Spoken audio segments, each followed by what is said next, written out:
Drink? I mean, we're in no rush.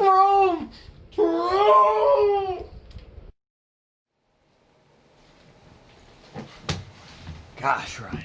I know, it's the world we live in, man. Well, we're getting back at it, you know? And to you, specifically, I'd like to say, welcome to the Open Tab Podcast. Episode, what are we at now? 7? Six. 6? 6. Oh, my mind's failing me. That's okay. It's a pleasure to be here. Okay, it's those Thanks for having me. Those lead chips you pull off the wall. You know what I'm talking about? Pull that paint off the wall. They're so good. Yep, that lead painting. Lead. Talking about lead. Lead. The lead chips, they're so good. I don't think I have, man. But all I want to say, and I'm telling you, I'm breaking open these thermometers and I'm playing with the stuff inside, and I'm like, ooh, that's fun. It's like a fidget spinner for like an adult. It's so fun, man. But this is the Open Tab Podcast. That's right. This is the Open Tab Podcast. Cheers. Episode 6, and we're here with a new mindset. You know, we're here with new ideas, of course. Yep. And most importantly, we're here on a new day, and plenty of opportunities to make history. What do you say, huh? I'm totally there, and I want to just say, you said we're here on a new day, but just think about it. There is no day, there is no time. It's all just one continuous, it's almost just like we're here in this consciousness right now. There is no time, you know what I mean? It's all just, it all runs together. The only reason we think of days and weeks and years is because... So we can set dates for things. Exactly. Well, not only that, but because exactly, we can set dates, we can set times, we can... That's how we base our lives around. Right. Well, I heard that, you know, back in the 1800s when they were first doing the clock towers and shit like that, people didn't want it. People didn't want it because they knew what was coming. They want to be free. They want to just be like, yeah, I'll willy-nilly show up to my job whenever the hell I want, Mr. Buchanan. Mr. Buchanan, but free of time. They all talked in like weird accents. And that was like the very first of us being put into this idea that time is real. And, yeah, no, it's a thing. I can't cite the source or whatever, but it's all. Do you remember like where you heard it or read it? Because that's actually pretty interesting. Well, I'm sure we could find As it, but opposed to most of the things Ryan says. Well, I think Duncan Trussell. I heard it on Duncan Trussell's podcast. And have you ever heard of him? No, Wow, really? He's so philosophical, and he really... Sorry, I live in a cave before time existed. He's very deep, you know what I mean? And he says a lot of really good shit. Podcast now? Who? Duncan Trussell. He has the Duncan Trussell Family Hour. He's been a guest on the Joe Rogan podcast many a time. I'm sure I've seen it. And I play his podcasts, and I like have like a playlist, and I just let him go down the line when I'm about to go to sleep. So. Well, that's the thing. What got me into podcasts is that at first I loved music. I loved music. I couldn't get enough of it. You know what I mean? And that was almost my escape from everything that was going on in life. Absolutely.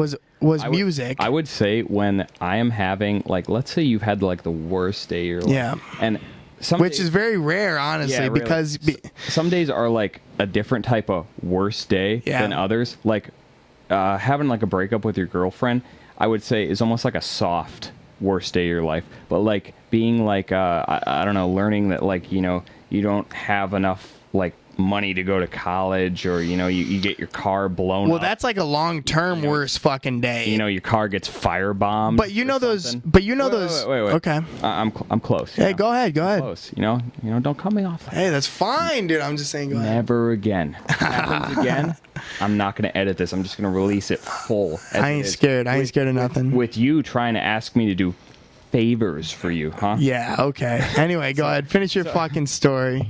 There's like soft worst days, and then there's like hard worst days, I would say. And like I said, soft worst days, you know, like break up with a girlfriend, and hard worst days are like, you know, you crash your car, and you know you're going to be out of like a vehicle for a while, or you know, like for me specifically, one time I had learned that this is the last time I had a really hard worst day. It was an Algebra 1 class I had. Right. And I had gotten in a little bit of trouble at school, and I failed the class because I could not take the final exam. And to be fair, they, like, objectively, the two parties that were in authority were not rooting for me, but I can't blame them because I was kind of being a dick. Well, let me tell you, those hard worst days when I listen to music, it kind of like helps me, you know, escape from Right. you know, the hellish 7th level of hell I have reached in my physical life. But on the soft worst days, and I listen to a song that, you know, maybe it's like about heartbreak or something, that like extremely helps, takes me out of the moment, and almost makes me allow myself to think of it in a lighter way, you know, where it's like, this is just a passing moment in time. Doesn't exist, but right. time. Yeah. It's just a passing thing, and it'll be gone soon. And other people have experienced, I'll be all right. Music is, I think, it's a strong force, man. I agree with that, and that's what I was beginning to say, is that music used to help me through hard times, and I would listen to certain songs, you know, just to be there in the moment, and it almost put like theme music to the moment. You know what I mean? Exactly. That's but nowadays it's like music. It's so nostalgic. You know what I mean? All the songs I've ever heard in my life, for the most part, have like meaning to it and have some kind of attachment to it. You know what I mean? And so when I listen to some songs, dude, I have to turn it, because at one point in time it was like my saving grace and I loved it, but that's for that time, you know. It's it's like was the anthem for that moment in my life, and if I listen to it again, I go right back to that moment. It's almost like it's a bookmark. Yeah, like a bookmark. It's like a save, and you can reload it. I like that. Right, when you're do you remember specifically Take It All Back? Take It All Back by, who was that? Was that the Lumineers? Was it Take It All Back, Take It All Back? It's similar to that, but I do remember we had the same experience. I think we were probably like either listening to the same radio station or something. Yeah. 88.7, 89X. Right. And I heard that song, and obviously the same time that you had heard it. Right. When I had the biggest, like most impactful thing happen ever in my life. A breakup of, mind you, 3 months. Oh boy. 3 months in my freshman year in high school. And I don't think I've ever experienced feelings that strong since, or like at least feelings of dread that strong. Right. And when I heard that song, like it like made me, it like justified my feelings. Yeah. And one time I tried to show it to you when we were just, I think I was coming home after work. Yeah, and I said, this is fucking dumb. Game or something. No, you said don't play this song, man.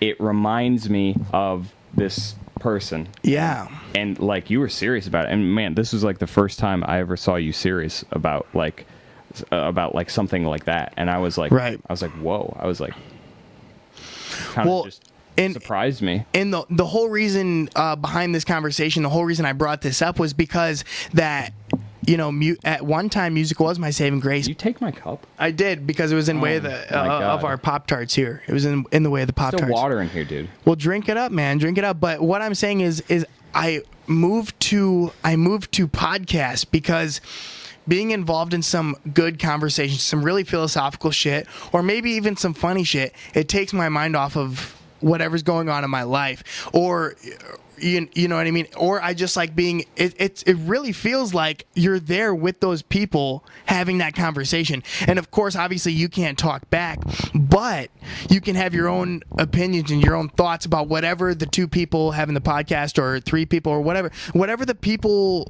are saying in that podcast, you can almost relate. Does that make sense? Now, have you ever felt as if when you're listening to a podcast, you almost feel like maybe you're a third wheel, but you know, like maybe you listen to it like when you're not feeling so good, you got no one around, and you feel like, you know, you got people there, and people that really are passionate about something, and they care about something, and it brings a positive feeling to your life. Like I would listen to like Joe Rogan, and let's say there's this one guy who was like a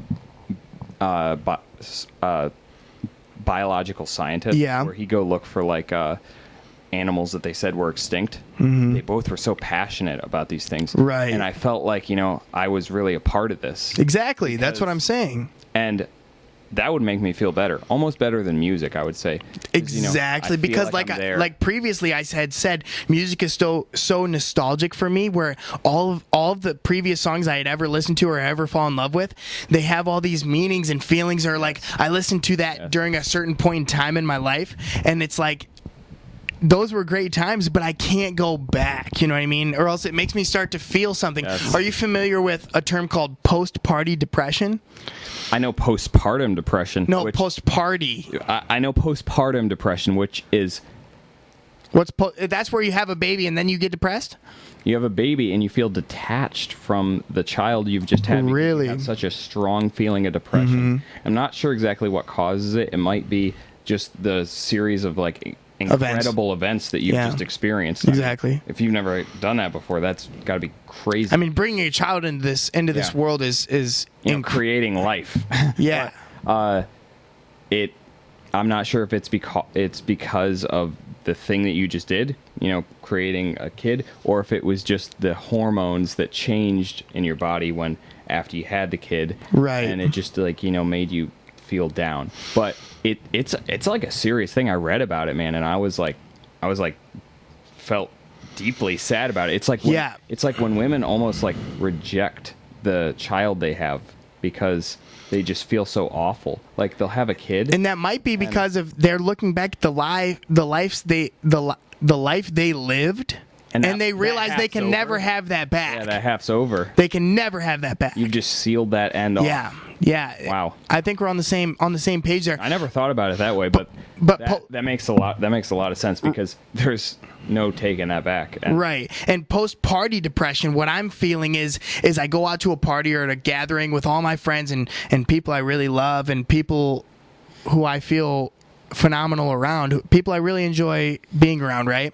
Well, it's like, you're at this state of euphoria where you're like, this is so good, at a really good party. Yeah. Maybe everyone's playing beer pong, everyone's laughing and smiling and having a really good time. And then you're sitting there in this moment like, wow, I don't know if life can get any better than this. Yes. You know what I mean? It's like, I'm having so much fun right now.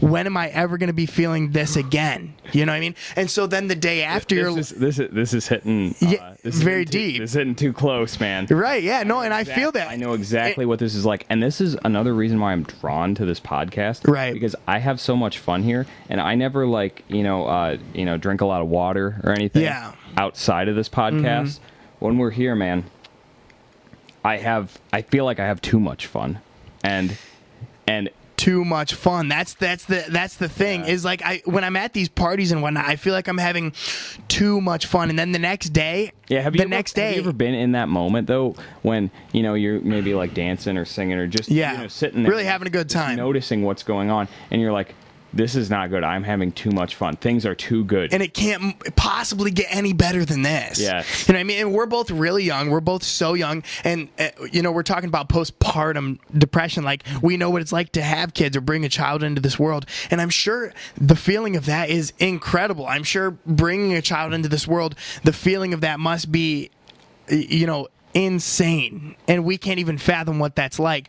But there's a lot of other things like, like, I've always imagined that the first time, no clue what it's like to be a woman, and Yeah. no clue obviously what it's like to have a baby. But I always imagine in my head, at least, when after you've had that kid, apparently there's like this like primal like bond. Like once you Yeah. have the kid, they have to have a contact with the mother's skin. Have you ever heard this? no, I haven't.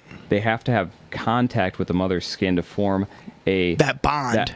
it's like a subconscious bond. Wow. And I imagine for like the mother, because she's a conscious, conscious thinking human being, that moment right there where like you have the kid there, it has to be like probably like One of the most at least surreal moments. Yes, at least top 3 moments in your life. Yeah. I don't know what could really top that other than like maybe getting married and just the first moment you realize like I'm going to be with this person forever.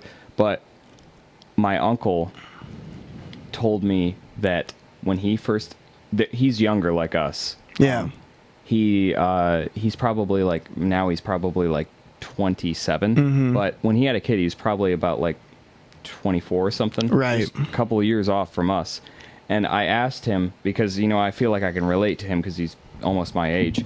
And I asked him, I said, what was that like? And like, honestly, genuinely, like, Yeah. completely sober me, just questioning what this is like for someone my age.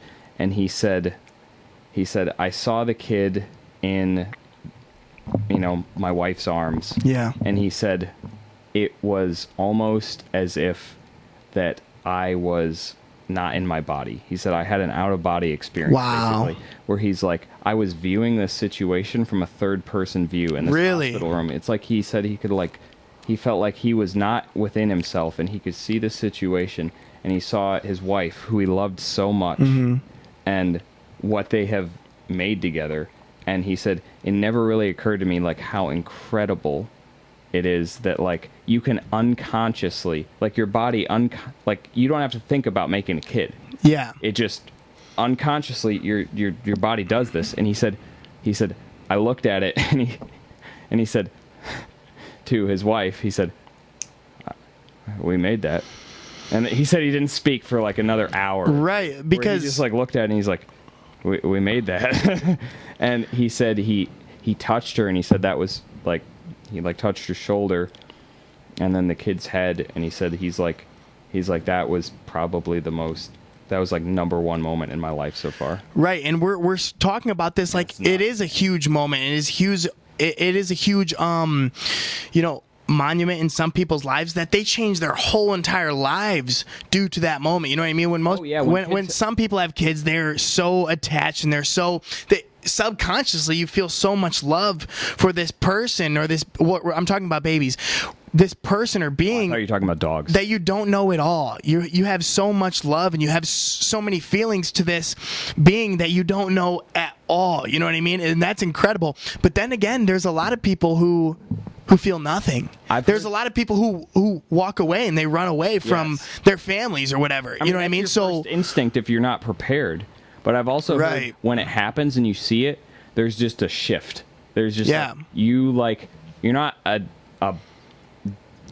you're not quite a different person, but your mentality totally shifts. Right. You are technically a better person because whatever you're doing it for your kid, not for yourself. Well, think about this.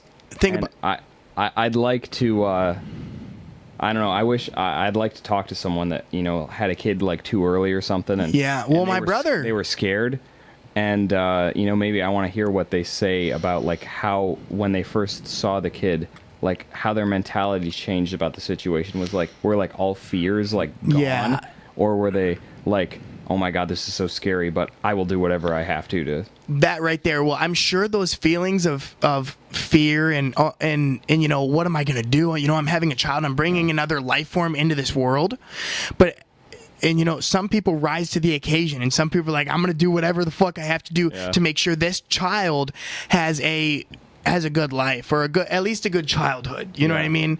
But like I was saying earlier, some people are just like, fuck it. You know what I mean? They realize they made a mistake and then they run from it. So it's like what's the saying? Like my dad went to go get some milk. He went to go get milk and cigarettes, and he showed up 7 years later when I'm famous, and he's like, hey, he shows up with milk and cigarettes. Like, man, that's what Drake said happened. I found it back. He said he never had contact with his dad till he got big, and then suddenly his dad was around. His dad was throwing himself onto him. Yep, I heard that also. How would you feel about that if let's say right now you just became a millionaire off of who knows what, and you had never seen like your mom or your dad, and suddenly they show up and they're like, hey Ryan, how you been doing? How are you, man? Well, that's tough to answer because I have never been in that situation. Yeah. And you had both your parents your whole life, right? Well, they were never your whole childhood. They were never married. It was always I would go see my. They were there. They were there. Don't get me wrong, they were there, but it was a split household. I would go see my dad's on the weekends, and I lived with my mom. It wasn't like I lived with both of them simultaneously and got that kind of. That reality of mom and dad live together and living in a household with both my parents. I'll never know what that's like to see my parents interact with one another in a romantic way, or even in you keep going. I'm gonna do an audio check. Make sure everything's good. Okay, well, even in another way. But I think that's you know, a bit odd, you know, that some people can totally just give everything up. And when you're having a child unexpected and you're 100% in, you're fucking head over heels, you're balls deep in it, or you're like, yeah, this is my cue to go. You know what I mean? Like, that's the type of shit where I'm like, I don't quite understand the process of that. But again, I've never been in that situation, and then I've never quite lived through these scenarios that we're talking about. But, you know, I just think that, well, fuck, man, I don't know what I would do if I was presented with that situation. But I just want to say, what's up, everybody? It's Ryan Mosier and Bluetooth Coos with the Open Tab podcast. We're back again with episode 6. We are feeling phenomenal. We're feeling exquisite. We're feeling really good.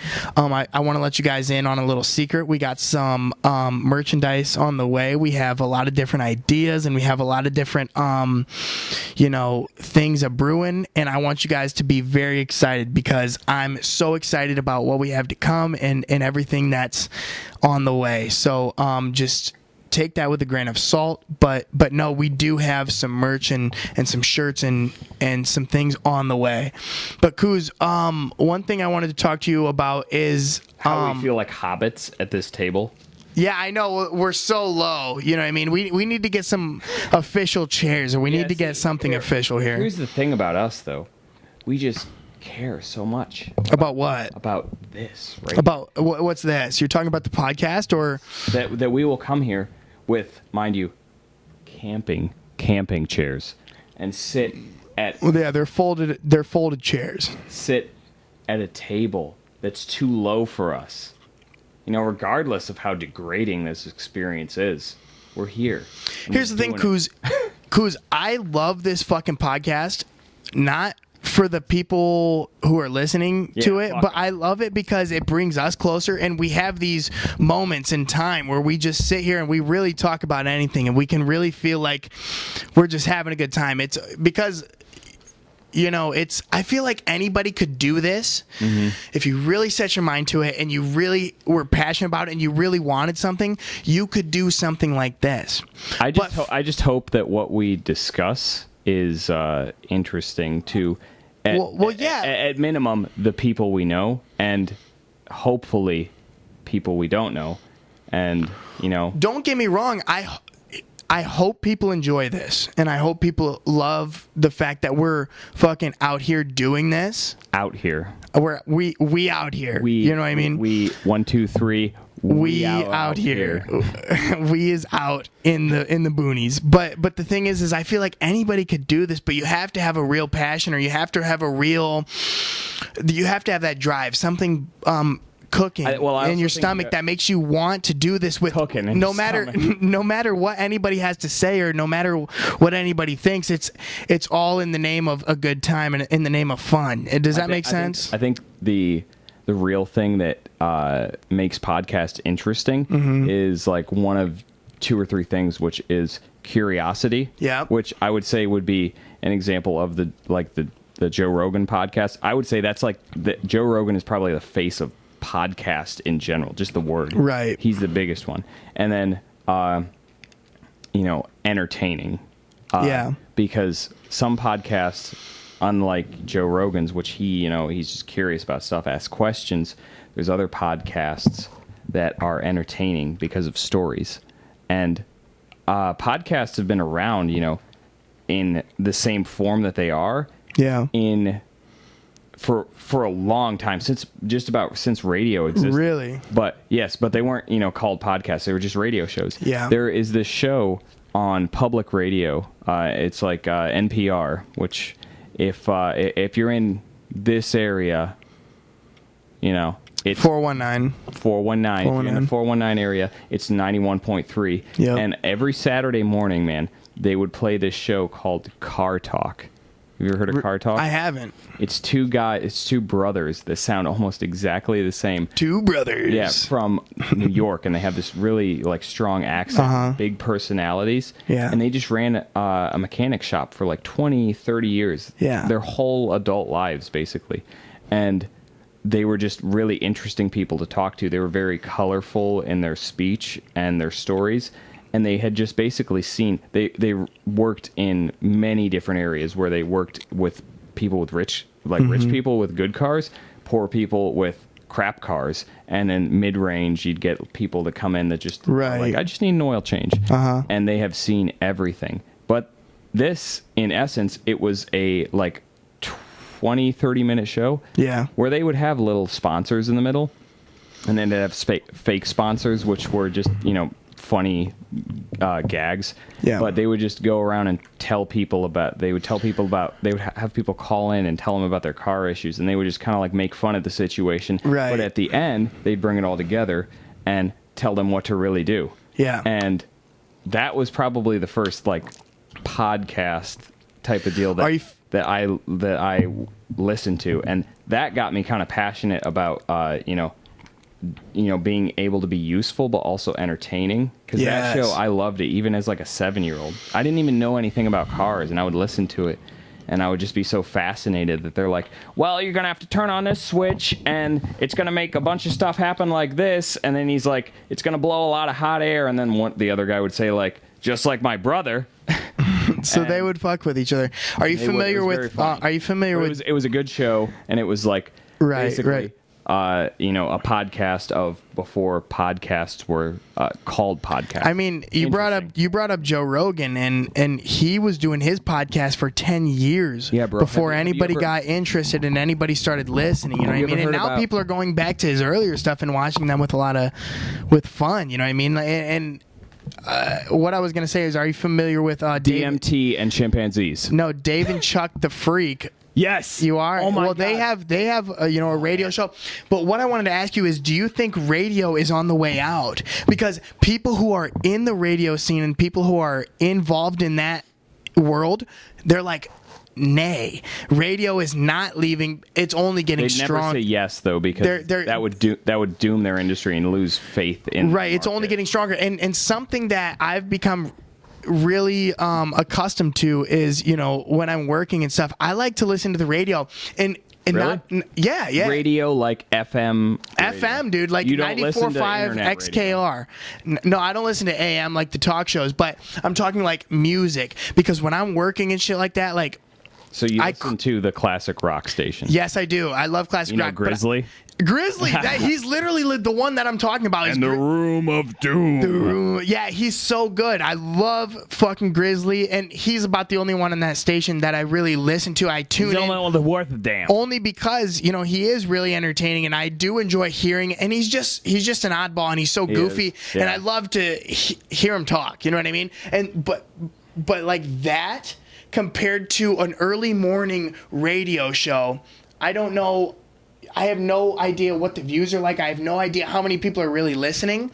But the thing is I fell in love with Grizzly. Like, I love the way he talks. I love the kind of stuff that he puts out. Grizzly himself solidified my basically my allegiance to 94.5 when I'm in this area, because I listen, because I've actually met him at the Burning Snowman. Are you kidding? Yes, 94.5, the classic rock station in Toledo, Ohio, went to the Lagoon Saloon in Nugent's Canal near Oak Harbor, Ohio, and he was live there, and he was doing like the DJ stuff. And he was like, I think he was interviewing people. That's I met him, but even before that, he was just such a captivating guy. He's a colorful character. And believe it or not, I was on the radio 3 times. Really? In my adolescence, bro. I think the first time I was on, Were you interviewed? Yes. As a kid or like as a child, bro. I was in maybe elementary school. I was 2. I wasn't 2. They couldn't even understand me. I'm sure you can go find this somewhere on the website, but the local radio station, I want to say it's It's Is it PC's. FM? I don't know, man. It's PC's local radio, Portland's local radio station. It's AM. Well, you It's know the AM. one next to Bassett's. There's a radio station there. Yes. That's Oh, where I FM. went. Yeah, it's FM. Really? Yes. So that radio station, it broadcasts from that tower to other towers. Really? And it's actually a wider area. I think it's like 93.9. I was too young It's to kind know. of obscure. It's a smaller It's a smaller station for sure, but when I played hockey as an adolescent, and I had to drive, to Fremont, which is about 30, 35, 40-minute drive. You want to rep your team maybe a little bit? Hey, shout out to the Fremont Ice Wolves. I love each and every one of y'all.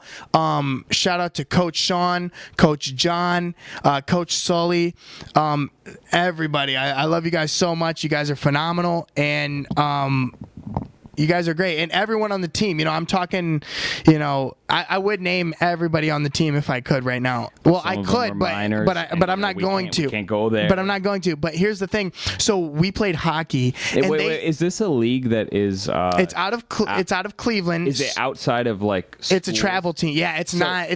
Could there be like 18-year-olds and also like 20-year-olds on it? It was still high school parameters. Okay. It wasn't out. You couldn't be So the max out you of could be high was school. probably like 19 or something. Right. But you were still playing. I mean, some teams had varsity teams where that was the younger guys. NFL players. Well, no, that was the younger guys, but our team was just straight up. I mean, of course, we did have a varsity team, a little bit after, but at the beginning it was just high school, and so your playing time depended on your skills, man. And to your credit, you apparently destroyed in Worcester, where I live now.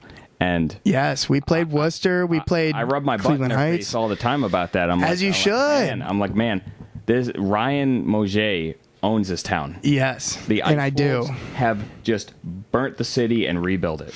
So they Straight from the high school. Yeah, and so they realized we played hockey, and they invited us, me and another player, Aaron Wiesek, who I went to high school at PC. I think you. And this is a man. Aaron Wiesek, yeah, he played hockey with me. Well, they brought us onto the radio show, and they're just like, I remember being so nervous. You're sitting down, everything's so official. You have the mics on stands, and you have all this mumbo jumbo.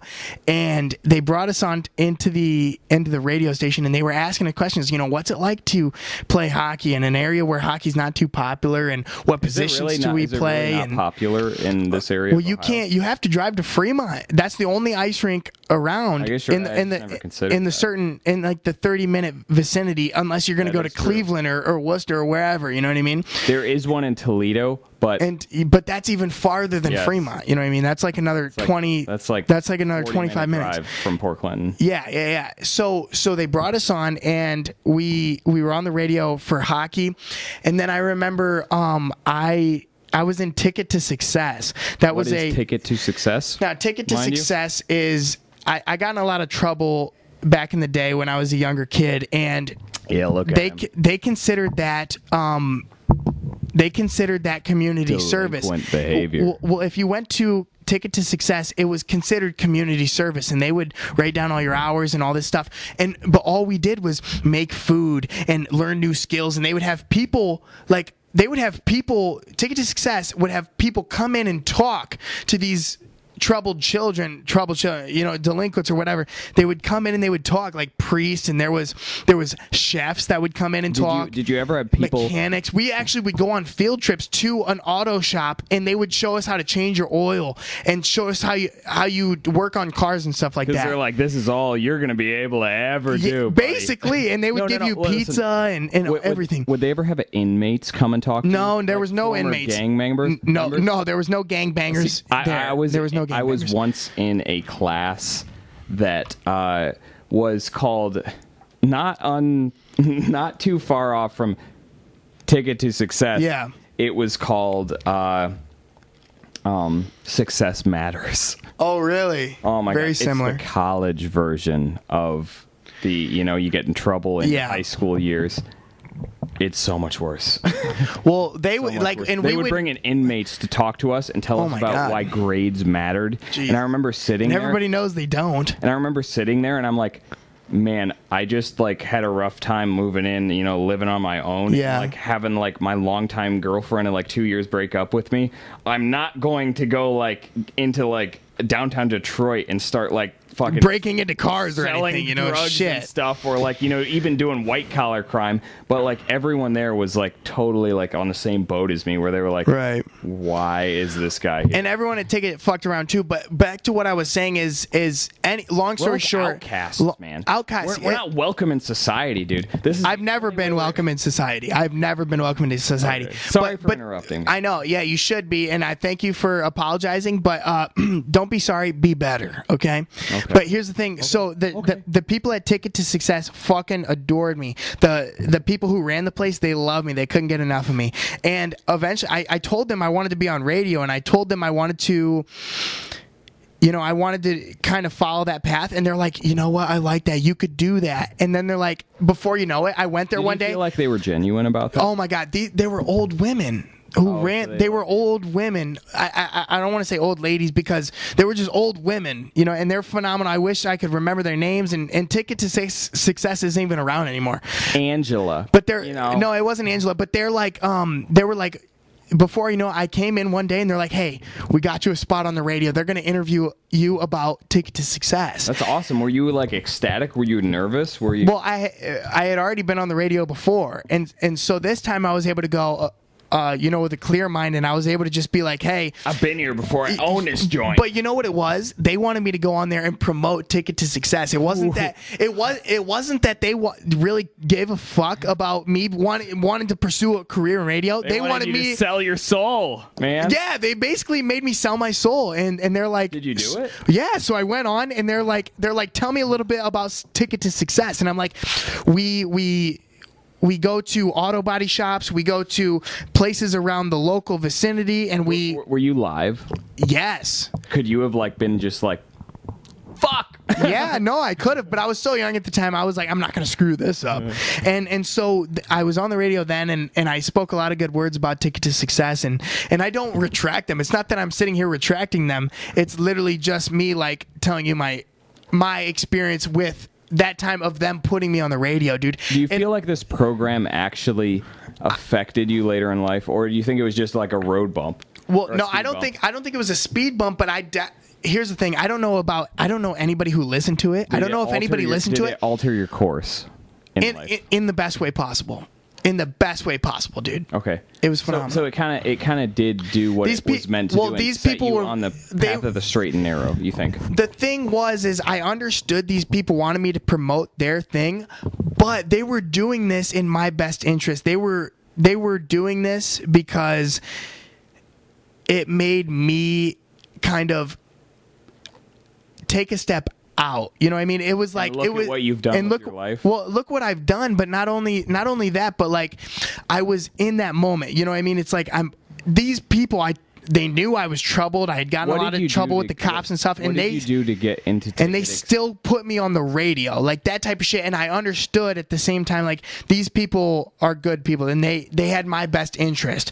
And you know, I don't know if that helped with my probation. I don't know if this gave me brownie points or anything. What did you do to get into Ticket of Success? What was the main? Well, it wasn't like you. What age were you? Well, I was definitely like a sophomore or junior in high school, dude. Oh, I thought this was way before. No, this is like in high school, and it's not that. Shoot, you should It's have told not- me. I would have had my radio tuned in all the time, waiting for Ryan Mosier, 93.9, tuning in, telling you about the it's juvenile probation system. Exactly, and it's not like I don't know if it gave me brownie points in my probation system or anything like that, but these people generally You're had probably my the best biggest interest. figurehead of that system since your group of people entered it, because I doubt any of them else were like doing like magazines or something. So like the radio was probably like a big deal, man. And it was, and that's fucking all fine and dandy, but at the end, I mean, dude, I would literally bring friends. Like,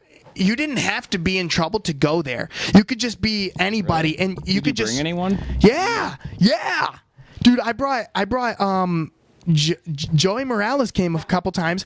Isaiah Zapata came. Who else came? Isaiah shout out- Stanley was shout- there with me. Shout out to Isaiah Zapata, who is currently serving our nation, serving the U.S. in, I believe, the Army. Is it the Army? I didn't want to say something completely inaccurate. No. But He's in the Army. I'm about 99% sure. I knew him pretty well. He's kind of funny guy. Yeah. And never gotten in any trouble. And he's out there, you know, he's in the spot that if we get in any trouble, his life is going on the line for you and me. You Well, know, dude, people like us. dude. So thank you, Isaiah, man. Thank you, Isaiah. But I just want to say something about the military in general. Here's the thing, bro. Here's down, dude. Well, no, that's Trash. I know. No, I'm not. You're a communist. No. Shut the I know fuck you're up. getting Shut the fuck up, bro. Shut the fuck up. Here's the thing about the military, bro. I'm just kidding. I swear. No, he's dead serious. Fuck No, I'm military. not. I'm swearing. I'm just kidding. No, here's the thing. Here's the thing about the military is you sign up for the military because after 4 years they're gonna pay for a lot of shit, right? You can get into college for Yeah, and they give you a bunch of shit. You know, they get you into college, they pay for a bunch of shit. You're pretty well off. But you know what they do to these people who sign up for the military is they break you down, they scream at you and yell at you and force you to do workouts and they break you down to the point where you don't even know who you are anymore, and then they make you exactly who they want you to be. I agree. I agree. I'm not. You don't even have to agree because that's what it is. That's what they do. Well, some people don't think of it that way. They think of it as it's like their only option, and I think they kind of pray. I like I said, I fully appreciate the service that these people are And going in I and do doing. too. And I don't have the nuts to go in there and put and do that. But I feel like some people know what they're getting into because they have family that have been there, and they say like, man, boot camp's gonna suck, man. Right. They're gonna really put your life on a different course. They're gonna alter your cruise pattern, and you're gonna be going off this way when you think you're going this way. And I have a friend there that I'm actually going to visit in 2 weeks. Yeah. He's in the Air Force, and he's in Albuquerque, and he's told me he's gonna remain nameless because I don't want these thoughts spread out there because they're personal. Yeah. But he's told me that he's in a very select branch of the Air Force, and he said exactly what you said. He said they have tried to tell me things, and it's made me kind of like freak out and kind of doubt what reality is. And he said that they've basically taught me to be a machine that kills on an order. Exactly. And I feel bad for when these people are not ready for this. And he's told me he's happy with his job now because he doesn't have to, go into any war or kill anyone. He just is a guard. I have major respect for him, man, because he's told me when, you hit like, holidays like 4th of July, Yeah. Christmas, or your girlfriend's anniversary for, like your 2-year anniversary or something, you got to miss that. You can't just like have a day off. You have to. You can't just be like, I'm going to call off, because you live where they want you to live. And he's told me that he said sometimes he's like, it's kind of drove me to like near what I think insanity might be, because they've told me that, they trained me to be a machine. Yeah, and that's what I want to. I want to almost compare being in the military to selling your soul to a music industry, because, dude. Oh, absolutely. Well, you can't say no. If you say no, exactly, because they own you. They own you, and if you do kind of resist, like you said, you're in big trouble, or you're going to be fucked. You know what I mean? Like, and disclaimer, we're not saying like the people that are in there are stupid. No, we're just having an open conversation. We're just questioning things. That's it. And have you ever been contacted directly by a recruiting officer? Multiple times. I've heard from everyone that I know that's multiple in times. Any branch of the military. They're like, this guy is feeding you a stream of lies. Where he's like, this could do so much for your family, or wow, you sound so much older than you are. You seem like you know what you're doing. Well, that just sounds like a creepy guy at the bar trying to seduce chicks. Well, it's not much different when you're trying to convince someone to get something that you want, Exactly, yeah. And that's almost like their agenda is like, it's their job to convince you to throw away everything and come do exactly what we say on our orders. Everything. Yeah. Because you can't live at home. All for the other side of the coin is you get college and you get money and you get paid. You know what I mean? Or they're getting things for destroying everything they were previously, and to become whoever that the military tells them to be. Does that make sense? Exactly. I think it's crazy. I think the thing that really entices, young people like us, where sometimes you feel lost in life, man. Like when you get out of college, or when you get out of high school, you're like, you've got basically like two main paths, and that's either somehow serve for the government or somehow go to college. And they don't really present another option. There's plenty of options. There's so many, but they're not, they're not open. They don't serve the government. They're not openly discussed. They're not like, go into the trades, or, go try to start your own business, start from the ground up, and just, live with your parents for a while and work your way up to being a successful business person, even if it's like, something like small time, but just in the area. But this is what mainly I think gets people into the military, is that when they feel like they can't go to college, they're not smart enough for college, or they feel like they are, their parents, their family, there's can't no way afford it. It'll put them in debt or whatever. Yeah, there's no way they can get into college, and like you said, they'll put them in debt. They'll feel guilt over it. Yes. Maybe they can go, but they'll feel like they're gonna doom their family. Fuck their whole family. Yeah. And so they offer these kids a course that seems like, hey man, it's gonna be an easy time. It's gonna be fun. You're gonna make friends, and maybe it is easy for some people, and you will make friends, but that's out of hardship. That's out of like exactly because they're And I'm not saying this because this is what I think. I'm saying this. I'm just reciting things I've heard from friends in the military. Yeah. I don't mean to disrespect anyone there, because I almost signed up, and my dad was in the Navy, and he's told many of my friends that we're going to sign up for any branch of the armed forces. He said, consider it first. He said, go to college first if you really want to do this, and after your 4 years in college, then consider It's like a tattoo. People say you come up with an idea for a tattoo and then wait 3 months before you get that tatted on your skin for the rest of your life. You know what I mean? But there's this new thing, man, and this is kind of off topic, but there's a thing called Inkbox. You ever heard of it? No, I haven't.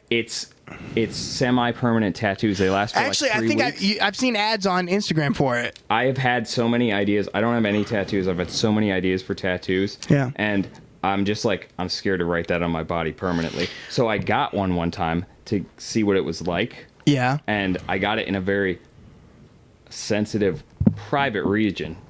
Not on, the sensitive private parts, but around there. And I saw it, and I was like, oh my God, well, what was I thinking? Well, here's the thing. It allowed me to have that, choice to be the like, wherewithal of or the awareness to be like, yeah, I like, because here's the thing, I'm not the same person I was 2 hours ago than I am now, or I'm not the same person I was a week ago. Yeah, exactly like that. It every 5 minutes. And so it's like I'm always kind of feeling everything, you know what I mean? It feels like I'm feeling everything. And me, I'm not in college right now. Yes. I lived in Colorado.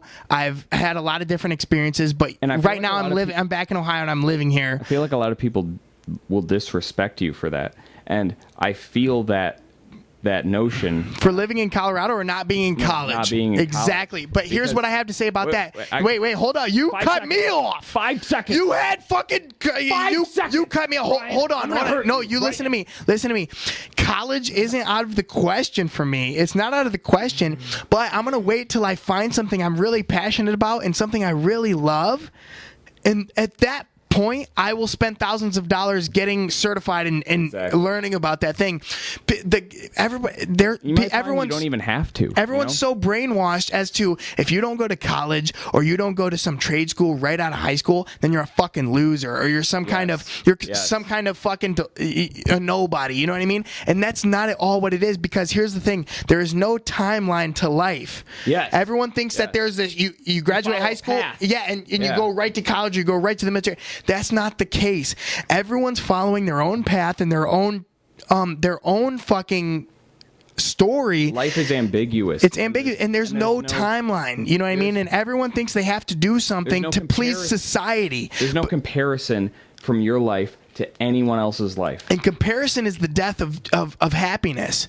As soon as I start comparing myself to you, In any and looking regard. in any regard, and looking at what you have and considering what I don't have, at that point you're killing your own happiness. Because guess what? We're on two different fucking trails. We'll call them trails of We're life. nowhere near the same person. Exactly, you know? but here we are in the same exact moment. You know what I mean? And we're sharing the same we think that time. maybe like our minds trick us to think he's exactly the same. Like and when you're trying to compare yourself to someone, Yeah. you're like, well, this is not what Ryan would do, and he's so cool. In my head, he always is making the right moves. And Yeah. but in Ryan's head, he's like, man, am I making the right move? Yeah, exactly. and I'm over here second guessing myself, but everyone's looking in on each other and saying, oh, that guy's got it down. That guy's got it. I should follow what he's doing. But that's not the case. Because even if you follow exactly what he did, I guarantee your life will not turn out the same as his. You can follow the same or whoever, course. you know what I mean? That's what happens with celebrities a lot, where their family members see, like, let's just say, for example, Miley Cyrus has a sister named Hannah Montana. Okay, and I think is it Noah or is that her cousin? You know who Noah Cyrus is? She's got phenomenal music again by Noah Cyrus and XXX Tentacion. Phenomenal song, but she has the last name Cyrus. I don't know how they're related, but she makes really good music. Anyway, sorry to interrupt. You're good. I've screamed and I've yelled and I've degraded you, and it's just because I'm passionate about this. This is the most passionate. This is the subject that I'm the most passionate on because I found myself while I was in my first year in college. It brought me to the lowest point in my life, and I realized I don't belong here, man. I belong out there doing things, even if it's not stuff that I like. It's doing things with my hands and doing things myself, and not just doing this formulaic stuff on paper. Right. And that is not for everyone. And these colleges have paid a lot of money to ensure that in high school they're like, the only path is college. It's college. And then when you feel like the only path isn't college, then the government steps in and they're like, we'll save you. And I'm not saying it's a bad thing to go into, because you can do some amazing things in the armed forces. And I've seen, my dad has even shown me he's seen the world through the armed forces. But he joined because he was under the impression he'd do, 4 years of the Navy and he'd get out scot-free and just have free college. But little did you know you're in it for life. But even worse than that, the Persian Gulf War started. And suddenly 4 years, shit got real. Yeah, and he might had to have done something. And not only was his ship docked in the it was docked in the docks, and he was just doing the daily maintenance. Yeah. But now he was out in the middle of the ocean, going to different countries. Being at the ready for an attack for another extra year and a half. Which, thank God, he didn't. Keep on going. I'm gonna go to the bathroom. Okay. Please, I wanna hold this conversation, and this isn't a cut, man. This isn't a cut. This is in. Okay, you're good. Still in, but So my father, he thought he was getting into the Navy for, they offer you, discounted college or even free college sometimes, depending on what courses you take. And suddenly the Persian Gulf War started, and he's out cruising around on this aircraft carrier that he used to just do general maintenance on in the dock. But now it's like out in the middle of the Pacific Ocean, and he's going to like Thailand and seeing things he's never seen, and now he doesn't ever know when he's going to come back, because they don't have a timeline for a war. They hope that it'll be over as soon as possible, but there's no guarantee. Every war you enter, it might be the end of the world if someone has like nuclear weapons. And I'm sure that wasn't his main concern, but it turned into a much larger ordeal than just serve my time on this ship, get out, and get free college. And I totally respect everyone that has put their life out there and served in the armed forces, and is there today, even with the regret in their heart, where they're like, I wish I hadn't done this because I can't see my girlfriend, I can't see my family. It's unfortunate because you can't really get out without getting in a huge amount of trouble. And But people will do it. My dad's told me about people that deserted because they're like, I can't do this anymore. I got to go home. I got to go home. My girlfriend's going to leave me, man, and she's all I got, you know? I've got my girlfriend, and I've got my job here, and this job here, it sucks. I got to get out of here. And you know, like I said, I respect those people, but I just wish the government would go about it differently about recruiting, because they really even from the recruiters I've spoke to on social media through direct messages, it feels like they are trying to, you know, sell me something, and they're trying to make me feel like good. They're like they're going door to door. They're like, God, you're such an alpha, dude. You could rule anything. Let me tell you, you're so awesome. You could get in here and just kick ass, man. You would be like the leader of like captain. You'd be the leader of the fucking world, man. And they talk to you like, you know, this stuff. You're is something guaranteed. special, and I feel like there's a lot of and I people wish, out there like that, but we're different, because I prefer, you know, them being honest to the people they're recruiting rather than having them in and they're like, oh my God, this is miserable. Because honesty is always the best policy. Maybe they won't, you know, maybe you won't get as many recruits, but at least you're doing it honestly. And I understand you need numbers to have, you know, a successful like defense force, and I'm sure there's a lot of good people who join the fucking military and who want to go in there and be like, I'm going to defend my country, because I think almost everyone, because it's like the right thing to do in their mind, you know what I mean? But I feel and I feel sorry for them because like we said earlier, they break them down, and then these people have to do and they have to act and do exactly what they're told, you know what I mean?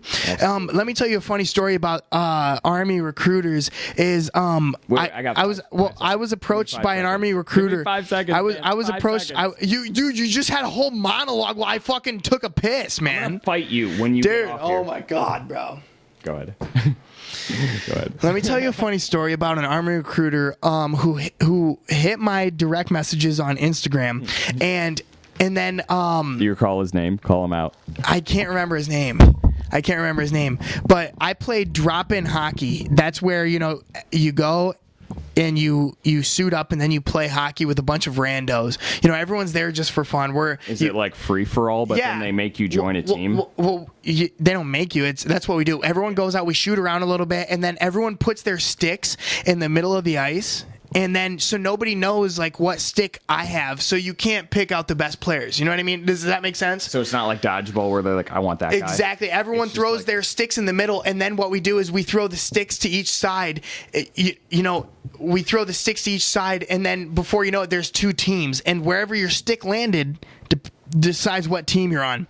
Okay. And there was this Army recruiter who hit me up on Instagram, and dude, I like your stick was very long and definitely a nice brand. It's like the I had a true stick at the time, and hockey players, you know what I'm talking about. They're not that great of sticks. Primo of hockey sticks. But this guy was, you know, we're playing with a bunch of older people and whatnot, and then before you know,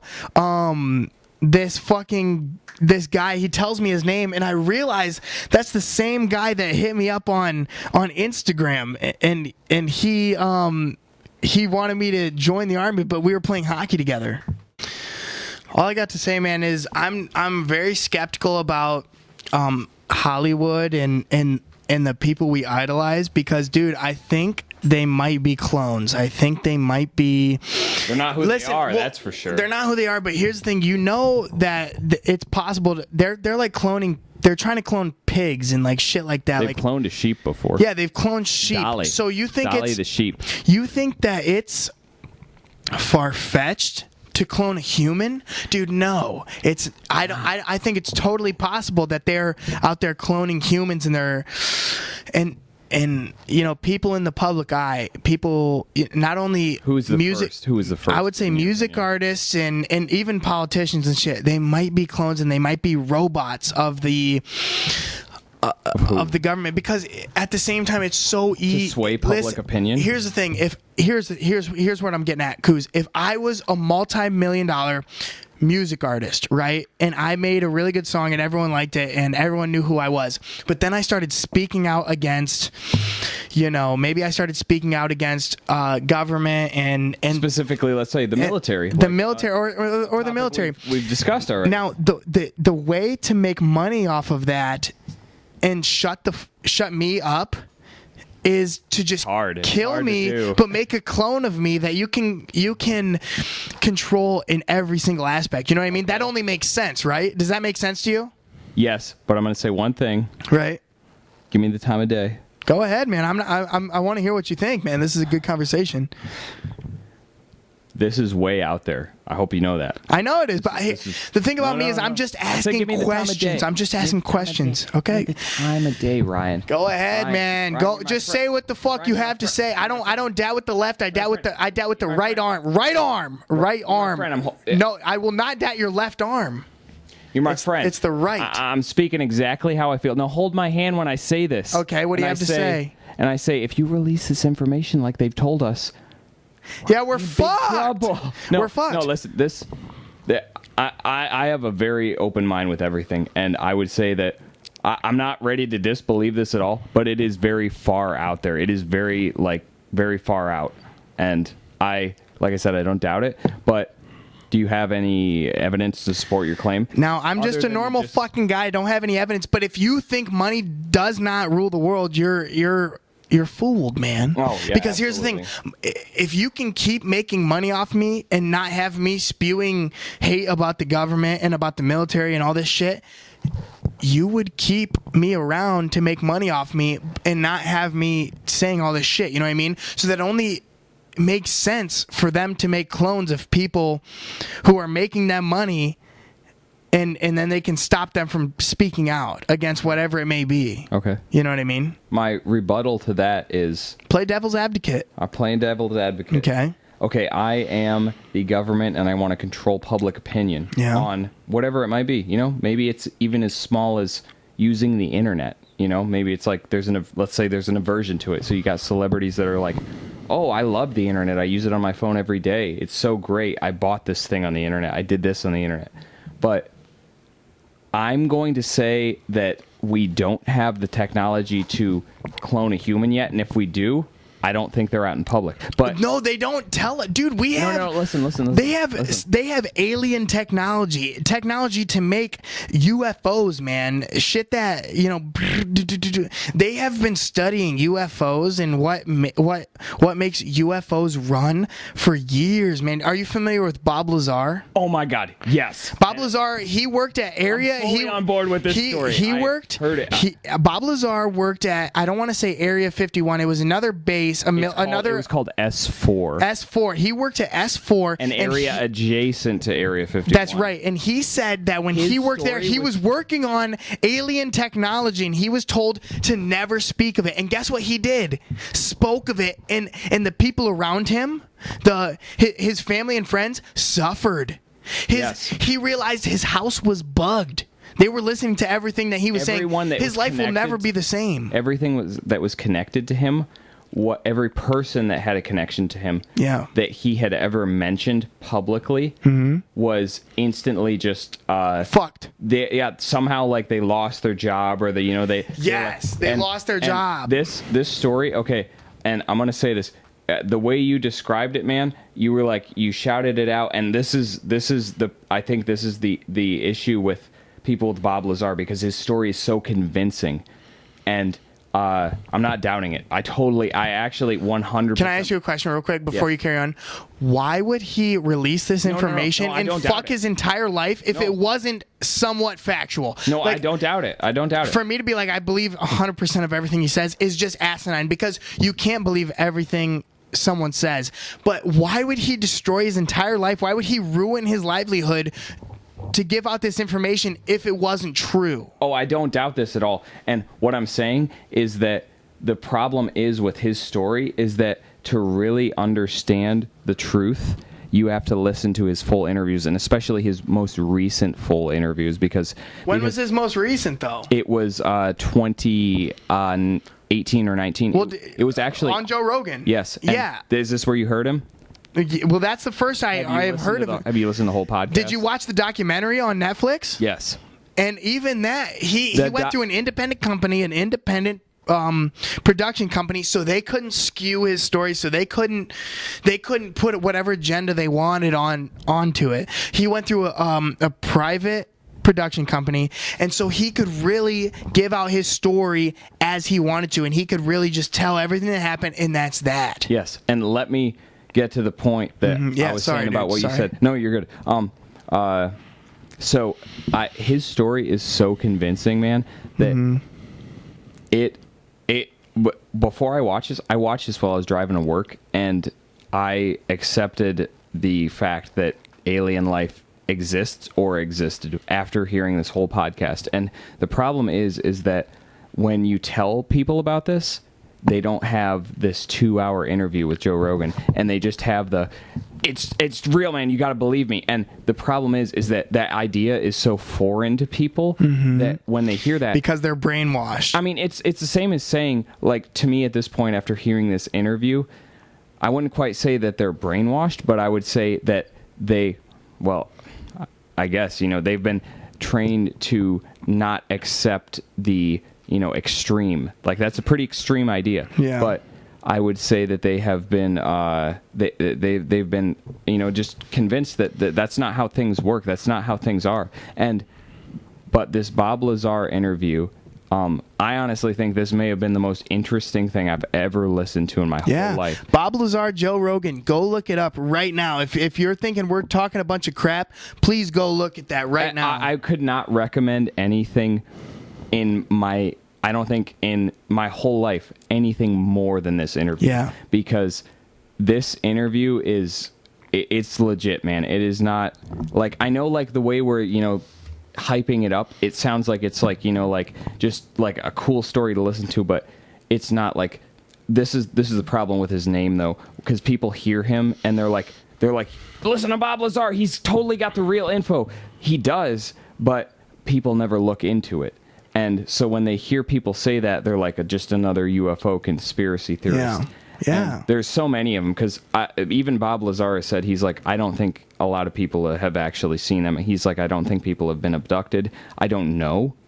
But his story is so compelling. So interesting, man. It was so interesting that I almost, like, I don't know how to describe this. I was so filled with emotion by listening to his story and the things that he said, that in my car on my way to work, actually not feeling too good, kind of sick, not enough sleep, I almost cried, man. Yeah, because I was like, I can't. The thing is he's like, on that podcast, he had the producer of his documentary sitting with him. He had the guy. Yeah, the guy with the beard. Exactly. Joe didn't like him. I don't know about all that, but Joe, like, you get it, like it's like well known that nobody likes this guy. Oh, really? I didn't know that. Well, not because he's like lying, but just because he's like the producer. He's a bad. Not Bob Lazar, the producer. He's not a good personality. The guy that follows Bob Lazar around, he kind of like talks about Bob Lazar like he's like a circus, like. Well, and I feel like the producer is kind of like he's not vouching. A good face. He's not a good face. He's not a good face because he's also trying to convince people about the story too sensational. Instead of just letting Bob Lazar lay it all out, and that being that, he's also like, yeah, it's legit. We don't need your confirmation. Absolutely. We just want to hear what Bob has to say and his story with it. And that brings me back to what I said earlier, man. Why would he destroy his whole livelihood and tell all these things if it wasn't true? And so, did you hear how he learned his wife was cheating on him because of this? The place was bugged. Yeah, and he was like, they were like, we heard these phone calls about you going out to your friends, but we also learned your wife had been calling. And they told him straight up. And this guy, like, I've seen acting before, man, and I'm not saying I'm a psychologist or, a human, or even know what the fuck you're talking about. Yeah. But man, I'm so out of my mind. But go ahead. But it's just like the way he talked about this, about his wife, you could tell there was like serious, deep sadness about how he was like not even related to what they were talking about. It was just not even related to like the UFO stuff. He was just like, yeah, man, I learned that my wife was cheating on me because I showed my friends. He said he went out to the S4 site. He was showing his buddies when they were doing test flights of these UFOs, and he said they went out there so many times. He's like, we were younger, you know, we kind of got cocky, and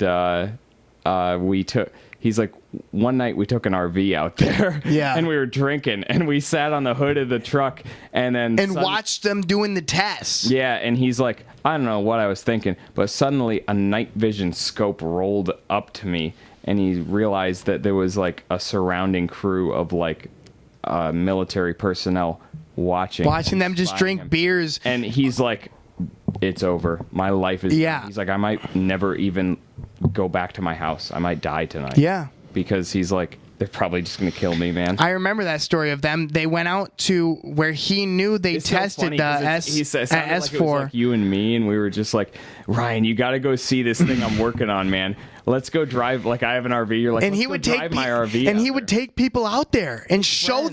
them His friends. and he would show them these moving objects that could shoot across the sky and stop on a fucking dime. Now, And they didn't make like As- hardly any sound. that's right. man. That's right. And Nuts. Let's what- try not to describe it because we're never going to do it justice. and that's the thing. I haven't watched that Bob Lazar interview. It's been months, dude. It's been maybe Have you half a seen year, the- almost a the year. Joe Rogan interview? Wait, what? Have you seen the Bob Lazar Joe Yeah, Rogan that's interview? that's what I first I got intrigued by Bob Lazar's story That's in the how I first watched place. the series. But so we'll kind of go off the topic, but here's the thing about life forms not on this planet. What makes us so lucky or even privileged to be the only intelligent life in the whole entire galaxy? I think it's Now, arrogant to think. Yeah, it's arrogant. You know, to think that out of all no way. these different what are they called? You know, planetary ecosystems. What it's called? Planetary bodies. But what is it called? Like solar systems. To think out of all these solar system, to think man. out of all these hundreds of millions of different solar Those are systems. the only ones we can see, too. Exactly. To think that we're the only ones with the privilege of intelligent life is just asinine to think. You know, in my opinion. I mean, that's just me, but And even if they're not out there, man, like there's got to be like some form of life that's like developing. You know, maybe even if it's just like a microbiome. Yeah, Maybe like it's a like a worm or worm just on just a planet. organisms like that we can't even see. You know what I Yeah. mean? There's on this table right now, there's fucking millions of life forms living, but they're so small to our naked eye, to the human naked eye, we cannot see them. You know what I mean? And that's like cells and that's fucking germs and that's bacteria, you know, that we cannot see, but we know they're living among us and we know they're there. So in a sense, they're almost aliens to us. You know what I mean? They're living on this earth, but we cannot see them. They're present 100%. There's bacteria living on your face right now that I can't see, but it's there. Yeah, like there's that's life- common knowledge. There's life form in your eyebrows, and they're specific to human eyebrows. Really? Only these certain microorganisms. Mm-hmm. They are not single celled, but they're like they're animals basically. Yeah. Super small. They're not Right. single celled small, but there's eyelash. But they're and there. Eyebrow mites, but they are. It's incredible the specificity, specific, how specific their life is. And Yeah. it's not unlike us. I mean, if we were the only ones out here, and imagine how incredibly specific and lucky it would be to be alive and to be one of our species. But these eyelash mites, they only inhabit the eyebrows and eyelashes On our faces. of humans. Only humans. They don't, not chimpanzees, nothing else. They like that is Right, how the but- fuck does that happen? And man? and, Like, and what from the that fuck? point of view, think about a fucking ant. Think about an ant that is we can see an ant. We can see ants. Am I right? I think. we can see ants.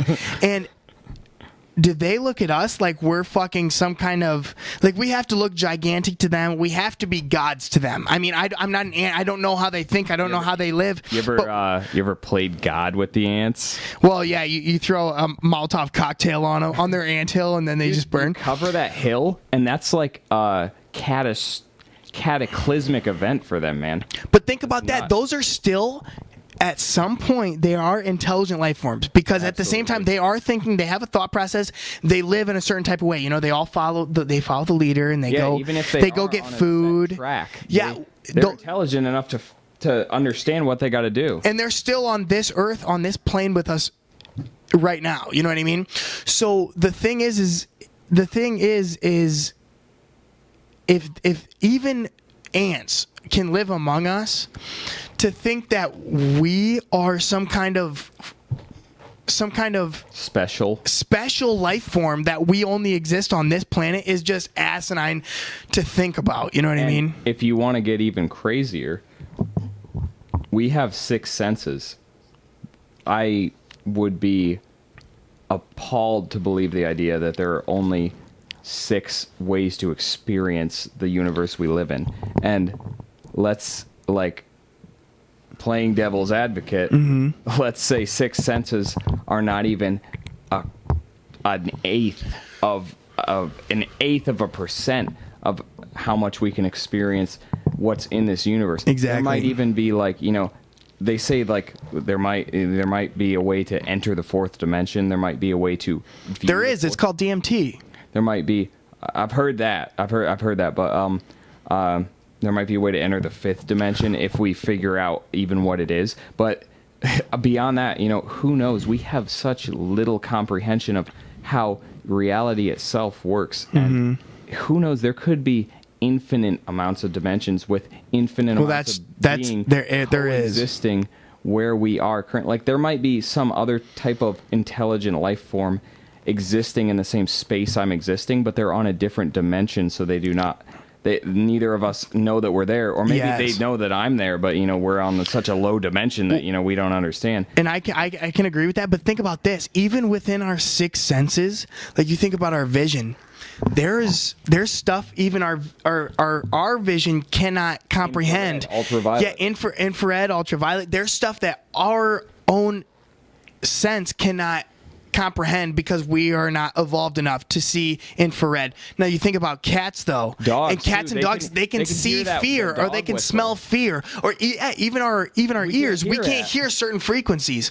And if we were a more primitive being, we would be like, why are they freaking out? We would not understand it at all. And who's to say that we are so low in the totem pole of just universal reality-shaking knowledge that, you know, we're not just constantly experiencing some other form of reality, like maybe like a deja vu. Well, that's what they say deja vu is you in another dimension experiencing the same exact experience. Like this, it's like you in another dimension merging into the same exact moment. That's what they say deja vu is. Like an alternate timeline, or just an alternate reality, or an alternate, like, dimension that we can't experience. Try to explain this to me. I'll explain it. Here's the thing.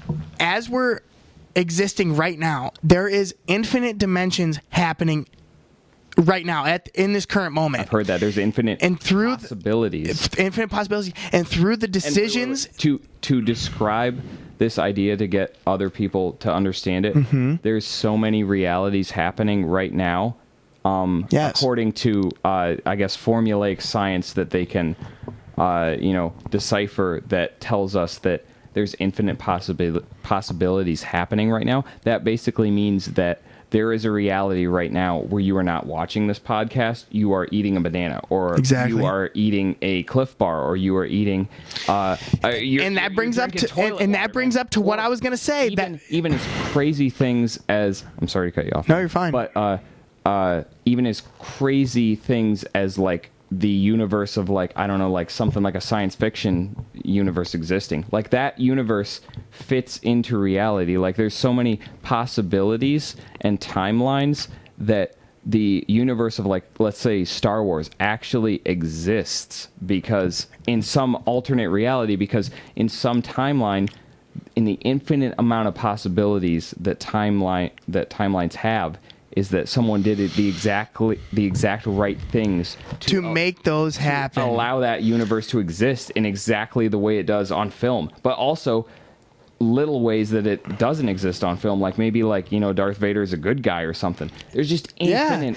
Well, and here's the thing: what decides which dimension you live upon is the decisions you make.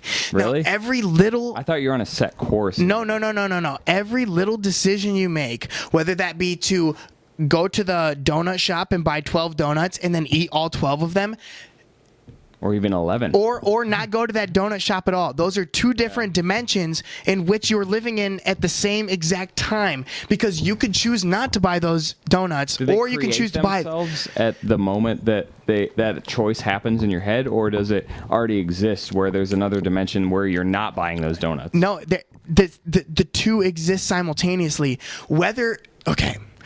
Okay, if you don't buy the donuts, you're living in this dimension. If you do buy the donuts and eat all 12 of them, you're living in this dimension. But You choose to part courses in different dimensions? Yes, and whichever choice you make decides which dimension you live in, but that doesn't mean the other dimension is not happening also. So if you choose to buy the donuts, this timeline, this dimension of you not buying the donuts is still happening. And you're just taking part in the consciousness of the dimension in which you bought the donuts. Does that make sense? Yeah.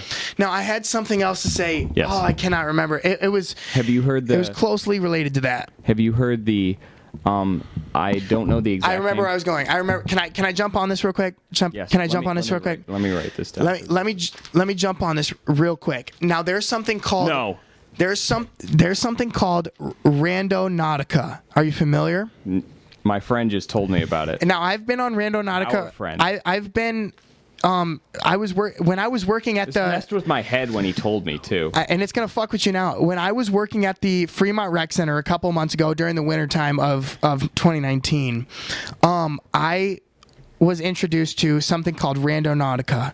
Now this is a quantum reality. It's a quantum randomness creator.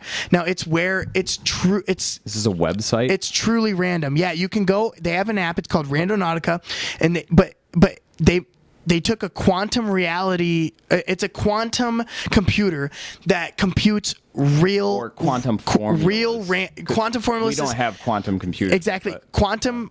What would you say? Quantum. We don't have quantum No, what would you computers say yet. before that? It's a quantum We have quantum computer formulas formulas. It's a quantum that a normal computer can, cannot even comprehend. but it can offer you random results. which Exactly. This is so hard to understand. I know exactly. No, I know exactly what you mean. Let me tell you. Let's try to describe this first so people are on board. Because So there's randomness and then there's true random. Now, when you go on a computer site and maybe you say I want this computer to compute a random number for me right now. give me a random number. It will give you a random number, but it's not truly random. I have heard this. But it's not truly random. Now, when you take a quantum, I don't even know, man. It's so hard to explain. When you take, I know exactly how to describe this. Yeah. Give me a Okay. Go second. ahead, man. Okay. Try it So- because I'm gonna blow your fucking mind. So there's this formula that allows for what in our reality, quantum basically means True. four, and that means it relates to the fourth dimension, which we have no governance over. We have no understanding, no true understanding Yes. of. And we basically live, we'll just call the third dimension where we live in the normal dimension. Yep. And the quantum, when you hear someone say quantum, they're talking about the fourth dimension. And we can understand this stuff, but we just haven't gotten there yet. So with normal equations, that's like y equals mx plus b, we can understand that. Yep. I learned that and I failed a class because of that. So quantum formulas are basically things that can help us understand. They help us understand the reality of how the fourth dimension works. Yes. And there is this one formula that in our reality predicts randomness, which leads to, the only way I can describe it is this is So randomness in our dimension is not truly random. You have to Yes. go into another dimension to give us true random, and that's what this quantum computer is. you can predict It's true random. you can predict these events that we consider random, like how many drops of water come out of a faucet. Yep. After you turn Have it you heard off. this before? Yeah, I know exactly Like- what you're talking about. like I just don't know how to put it into words. If you have a leaky faucet. Leaky okay? faucet. Leaky faucet. Yep. The drops that come out of that, you would consider to be random in our reality. Yes. But if you input the data we know, like the water flow and the time elapsed, into a quantum formula, you can understand and predict to the exact millisecond when another drop Is gonna come out. occur. And it will happen every time. There's a pattern to actual randomness Yes. in this universe. Yes. Like you can, there's a pattern to randomness in this universe in our dimension, the third dimension, normal reality. And our it's a reality. pattern. So in hindsight, you should know what's coming next because There is no real random in our universe, No, in our reality. right. But you have to go to another dimension to be able to predict true randomness in our reality because it's so far ahead that they've already got our shit figured out. Now, can I go on with this? Can I go on with the Randonautica? Can I just explain this real quick? Let me show you this diagram that I have here. This explains in simple terms how to understand the prediction of randomness. Okay, so you have this diagram. This shows the possibilities for events, random events. This shows how many events can react Yep. in a Let me see. certain timeline. So you start with one event here at the beginning, the single line, and And then from you there, have- it depends on what choice you make, which branches on all these different possibilities. in the simplest terms, if you roll a dice, that's you rolling a die. Yeah. Right there, this single line right here.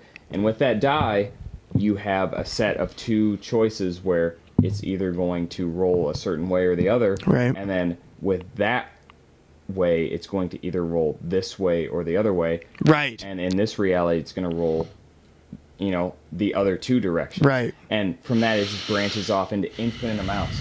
But if we take a quantum formula, we can actually determine, this is third dimension randomness. And we cannot predict this if we only exist in the third dimension, and that's all that exists. But if we have fourth dimension, They can predict what's going to they happen can show you a before it line. even happens. Exactly. They can show you a line exactly. If you use quantum formulas to determine randomness in the Right. third dimension, you can actually draw a line to exactly where this will end up. Yes. You will be right every time. And that okay, so that whole tangent that we just went on, Sorry. no, man, I went nuts. that explains the type of technology that this app uses to give. It's an app. It's the Randonautica app, Randonautica app, and I've been very hip to this for a long time, but it's just now getting very popular. Now, let me tell you what Randonautica is. We both live in preconceived time. We both live in preconceived awareness tunnels, okay? So things you do every single day are common. You know what I mean? You wake up, you brush your teeth, and maybe you really like bananas, Kuz. You really like bananas, so you eat a banana every morning. Now that's something you've been doing since you can remember. You eat a banana every morning, okay? So Let's say take your kratom. Remember take we your talked kratom. about Yeah, but they don't know Always. that. But we're setting it up for them. Now you eat a We banana. talked about kratom. They do. Right. But you eat a banana every morning. Now you're living in this tunnel of, it's your reality tunnel. That's what they call it. Okay. A reality Is this tunnel. where I think I'm going, or where I will be going? This is stuff you do every single day that has become so common that it's It's second nature. It's second nature. It's subconscious your almost. reality tunnel. Now, in Randonautica, when you indulge yourself in Randonautica, it's you jumping reality tunnels. You are putting yourself into another timeline in which you're doing something you would never previously have done. Now, what Randonautica does is you open up the app and you press a button and it gives you a quantum true Random. Quantumly true random location. So now Location? and it gives you it's like GPS. Like physical location. So physical location around your area. so it would give me like, let's say, the Shell station down the road. The Shell station. And so What does that information mean to me when I see it? it's you're doing something so random out of your reality tunnel that something you would never have originally done, something you would have never done normally, and now you're not on here, but instead by going to this truly random place, you create a whole new timeline in which now you're on an adventure. It takes you to a specific location. And a lot of people see really trippy things, like a lot of people see a lot of owls. A lot of people see owls. That's like the symbol of Randonautica. And so explain this. I am not following, so I don't imagine. Let me try again. Ask me again. Why do people see owls? When do they see them at these locations, or do they just see them after they use this? On the way to these locations, and after you. So when you press, it's like you going into a whole different universe. You're doing something so out of the ordinary, out of your ordinary life. Say you.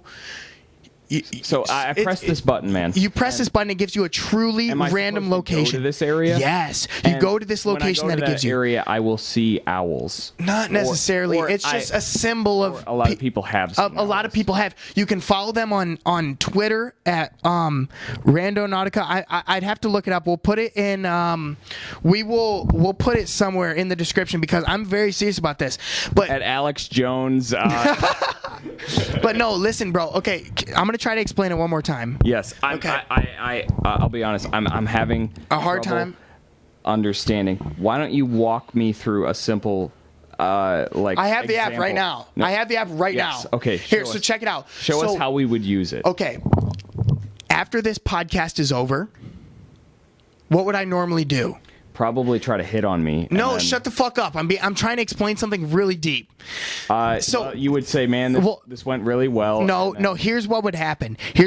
After this episode of the podcast is over, we would clean the whole setup and we'd take all the equipment down to your car. Yes. Now, if I said, hey, as soon as we cut these cameras, let's go find this. They call it an attractor point. So by doing something I would normally never do. You know what I mean? Normally we would tear down the set. I would probably altered our current timeline. Yes, I would probably go to bed. But if I went to this attractor point, I would now, instead of being on this timeline where I would deconstruct the set and I would go to bed, now I'm on an adventure into another timeline of something events I would never have usually experienced because I'm doing something so out of the realm of original possibilities. I'm doing something so out of the realm of original possibilities that it's changing the course of my entire life, that I'm now living in a different timeline. Can I say something? Does that make sense to you? Yes, Wait, it does? It does? I am totally on board. But who's to say that this Randonautica thing is not just another... Is it a psyop? Are you saying it's a psyop? Psyop. Oh, you don't know what a psyop is? I don't know. It's psychological warfare. It's when the government or the military. Okay, go ahead. Who's to say that this Randonautica is just another thing in this reality that this is just the course you were supposed to take, or that you were going to take anyways? This is really hard stuff to understand, and even I myself, coming up with the situation, am struggling to understand this because I don't think our minds are really meant to really grasp around this. I'm looking up what is Randonautica. You looked at me like disgusted when I said it because because we are trained. I'm not saying we can't. I'm saying that we are not accustomed to this. Us as humans are so much more powerful than we think. The government doesn't want us to know that we have a lot. They don't want us to know that we are powerful beings and we have the power within us to change a lot of these things in this realm in which we live. And so they keep us suppressed. They don't want us to know that we are intellectual beings. They don't want us to understand the powers that we obtain, or the real reality of the real reality of reality as we live in. Is that what you're saying? they want us to think that life is how it is here now and that's it? Or Yes, because they want to keep us suppressed so that they can keep making money from us. We are basically slaves to the modern government. But that's to say... We make the world go round so that the elites can make money. Does that make sense? But that's to say that in the infinite amount of possibilities in reality itself, that means that money has to be the most important, worthwhile, pleasurable thing. That would be saying that. Okay, do you understand what I'm saying? Yeah. Because if they are keeping us in line to do that, then that would mean that money, currency, the basically power, the ability to assert control over others, would be the most important thing in reality as we know it. And I'm not like trying to come down on you, but you say that? Can you say that one more time? Okay, so you say that the government is trying to, and I'm not doubting or agreeing with your theory. I'm just stating this. No, but you're playing devil's advocate. You're asking questions. And I think asking questions is so important. I've said it on this podcast before. If you're not asking questions, you're not truly trying to learn anything. You know what I mean? And if you take all the new information you obtain at face value, and you believe everything you hear, you're a dummy. Nothing you're is a dummy. ever at face value. Nothing's what it seems. Nothing. So what I'm saying is you said, and like I said, I'm not doubting you or agreeing with you. You said the government is trying to keep us in our place and not let us know that this whole other, basically, dimension to reality exists. And by saying that would mean, are you following me so far? I think so.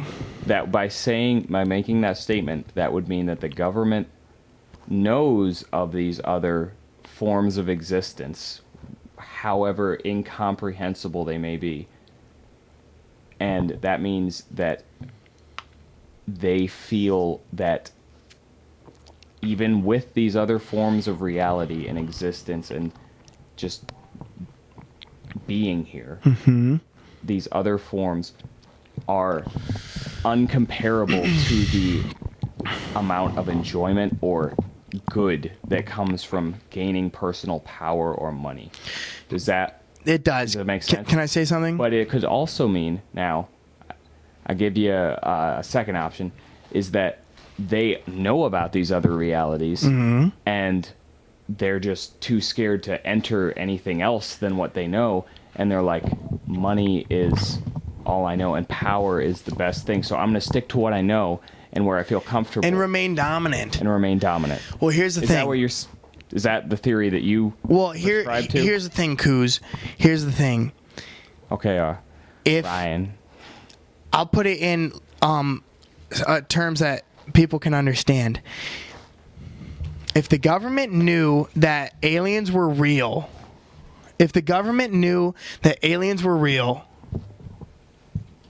they would never tell us, because if alter the reality we live in. Well, not only that, but if you woke up tomorrow and on the news they came out and said aliens are real and they've been living among us this whole entire time, or even if they haven't been living among us, well, not only if they're around, you know what I mean? We know aliens are real, they exist, and I personally believe that they're living among us. But if they're like aliens are real, if you woke up crusty-eyed, and you saw on the news that aliens I want to are hear real. Some more of this Ryan Mojay. People, I know you got to piss because I can tell. No. People could not hear more of this Ryan Mojay detail about me waking up. Let's add some humor, man. People, no, they're wake up crusty eyed. Yeah, you're wiping the crust out of your eyes. You're fucking, washing the stank off your dick. What have I done last night? You're taking a Q-tip and you're putting it up your nose. You know what I mean? And you know what I mean? You're trying to get all them boogies out. All I'm saying is, if they came out and said aliens are 100% real and we know it, people would lose their fucking minds. There would be no order. People, exactly. People would lose their fucking minds. And everyone would go crazy. They'd be like, the life in which I previously knew is all a lie. Or at least it has changed so entirely that it doesn't matter anymore. Yeah, and some people cannot comprehend that, they cannot deal with that. They would go psychotic. And that's why I think and that's why they keep those things secret from us. Yeah. So if you knew that there was another what they say is the government has sent people in okay. I've heard this theory. I know where you're going. The government has given people DMT. I have heard this. At a state where they are so deeply fucking into it, immersed in another dimension. And immersed in another dimension. Communicate. And these people and have deals. Yes. Well, these people. Fuck you. You got to my point before I could get there. These people are trained on DMT. They're like, we want you to. This is how you should act, and this is. They go into this dimension and they make deals with these. Into these other dimensional beings in which we cannot talk to, but they're living among us simultaneously. Fuck, dude. That's all I had to say, man. I can't get a word out with this motherfucking guy, but I'm just saying, if the government did know that there was another dimension living simultaneously with us, they wouldn't tell us. Why would they tell us? You really think they're going to tell us that? They're going to tell us that information? I don't buy it. I don't believe it. Because they want to keep us suppressed. They want to keep us suppressed into working that 9-to-5 job, into going home, watching Monday Night Football, drinking a couple of beers, eating some pizza, going to sleep, and then waking up the next day, 9 to 5, making them more money. Now, here's the thing. I'm not saying I'm better than any of these people either, because I have no clue how I would react if I was in a position of power. I'm talking immense power. I had all the money I could ever want. I had dominance or rule over people below me, and these people below me, they made me money, and they basically funded the life I live. Why would I ever tell them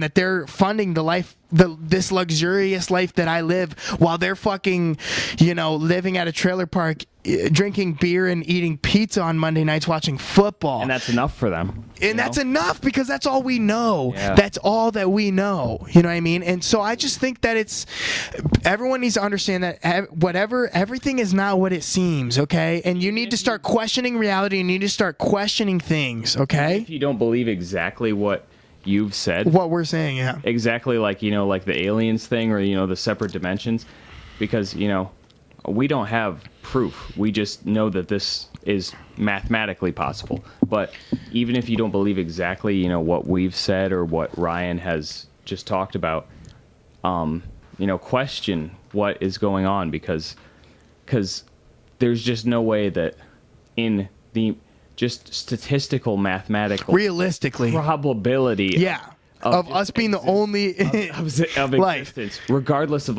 aliens, whatever it might be, extra realities, extra timelines, regardless, even if it's just your everyday, this guy did this, so he is bad. Yeah. Question that. Question why we really think what he has done is bad. Can I bring up just be curious. Question. Don't accept anything. Like we said, nothing is really face what value. It seems, yeah. And that doesn't matter. We're being played. That doesn't matter what it is. Yeah, I think we're being played. I do agree that there's definitely a power, there's a pyramid of power in just reality itself, and we don't think about it because, hey, guess what? On Sundays, man, me and my family have a cookout every Sunday, and we cook bratwurst and hamburgers. I get the weekend off, man. I can get drunk, and it's a really fun time, man. I have a lot of fun hanging out with my family and my friends. So why would I even question my reality when you don't realize that there's so much more? Can I tell you a little bit something about another way to dimensional time jump? I don't think that's the right term for it, but jumping. Yes, pause right now. Are we back on? Yes. Here's the thing about our first podcast is it was all hardcore jokes and fucking around, and you couldn't take anything serious. We made a little bit of a departure from that, though. I know. Last time we branched the timeline, and we're gonna be the good time and joking around fellas. Yeah. That's all we were, man. But then But now we're serious and we're captivating. I think it's fun. I think it's fun. Here's the thing. Here's what I want to tell you about another way to jump different timelines. Okay. That's what I'm going to call it. Jumping different timelines. What do you call it again? It's called you're jumping timelines. Okay. You're, that I will use that piece as how I will start a new section of the podcast. Gotcha. And I'll cut this out right here. I just want to have time marks that I can like put like maybe slides in where I say like different sections where we're gonna go into like even deeper or we're gonna be light or whatever. But go ahead. You said jumping.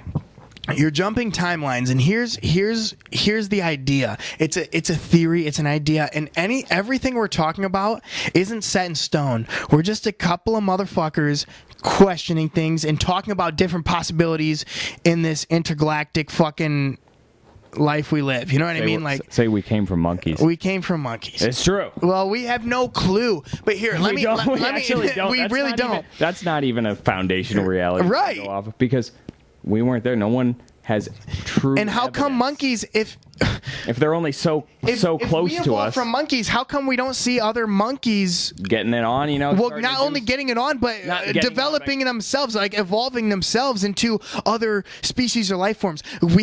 Dogs have been around for so long, and we haven't seen them evolve into anything else. Why not? Well, this is a huge thing. Okay, I know, and this is way off of what I wanted to talk about. But go ahead. I'm sorry, I'll cut it off. No. Talk about it. But I've heard theories that aliens implanted genes in monkeys. And that's why we're so close to them. Aliens fucked monkeys, and that made us. We're so far away. But also, we have bred dogs to be what they will. Exactly. And that's through many. That's why they've stayed, because we have not allowed transition. We have not. We've kind of suppressed that. I know. Honestly, and this is a problem I think that we have with our morality, because morality is on a spectrum for different cultures. Yeah. But I think, and it would be hard to take this into consideration, because you would have to consider everything you do, and you'd have to consider everything as a living, thinking being. But, this is really out there. This is very out there. And that's fine. Everything we've talked about today is out there. But this is just a thought.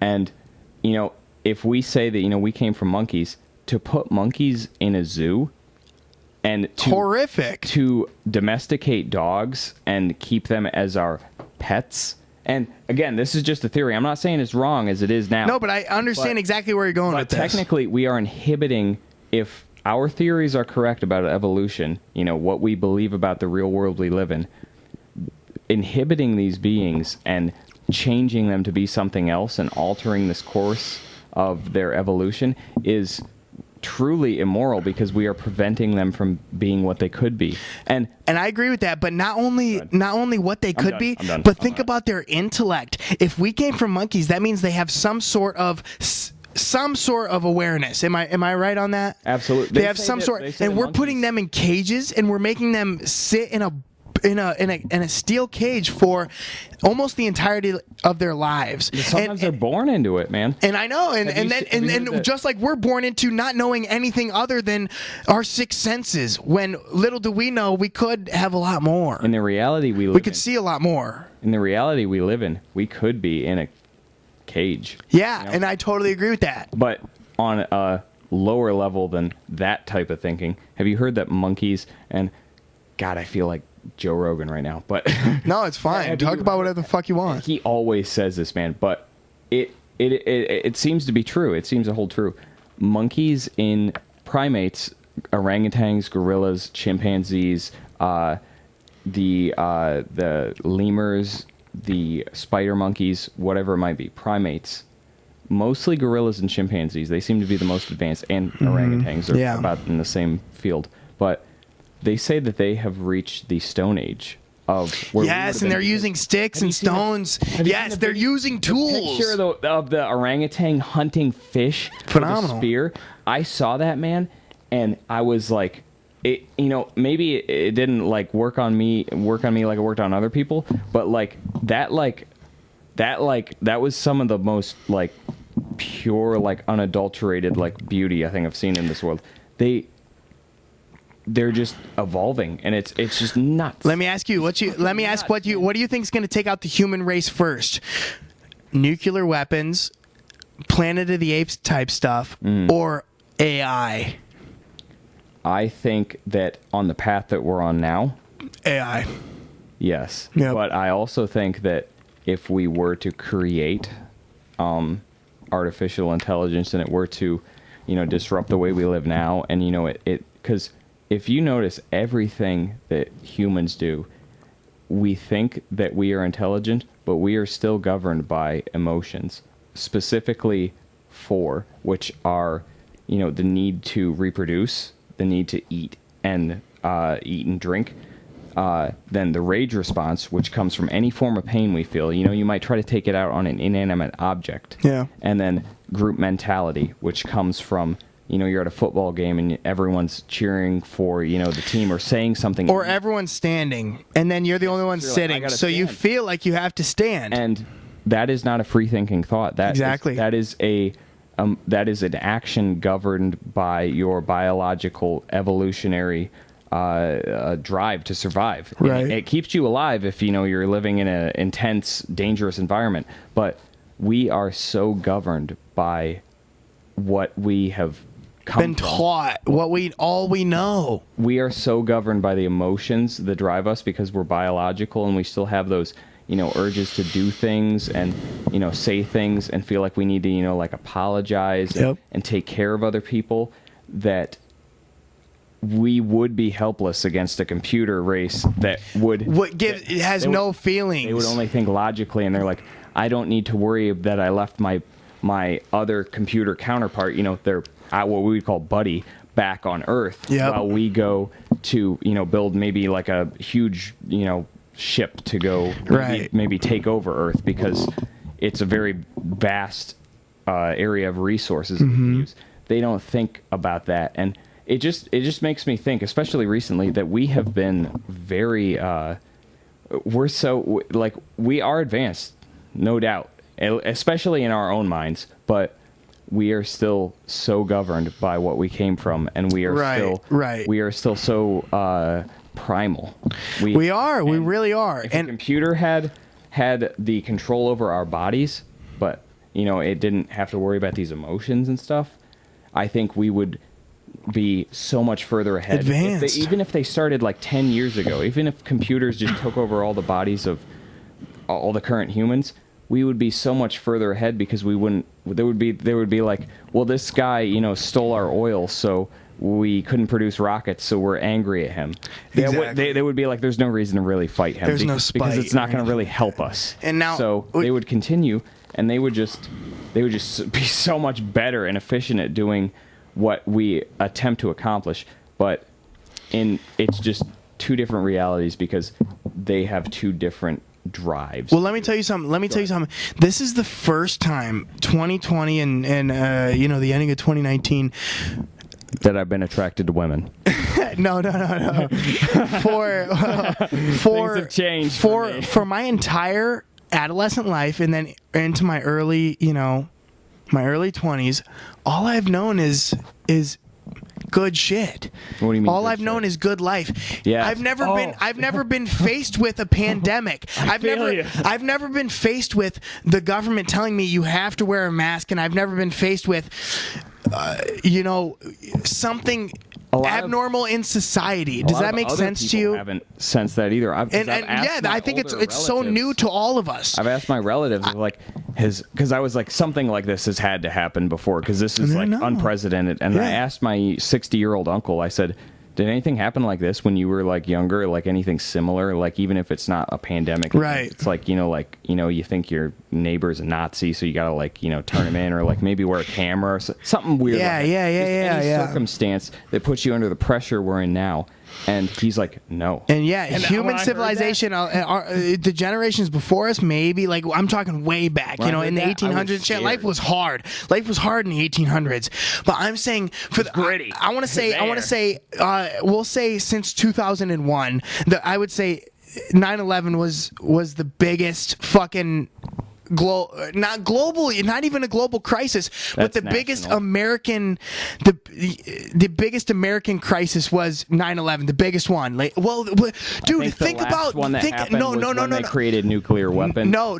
Think about, and it's totally slipped our memory, but during the Obama administration, the whole fucking government shut down. Do you remember that? There was a government shutdown. I heard about it, but now that You were living it. now that it happened again, This isn't a government shutdown. well, no, it has happened in the Trump era. Where no, it has. I swear. Not a government shutdown, dude. What do you mean by shutdown? You don't remember when I think it was 2017, 2018. Is it when they stopped doing just anything? Yeah, the whole government as a whole was shut down. There was No activity. There was no activity. No bills being passed. Nothing. Nothing. The whole government shut down.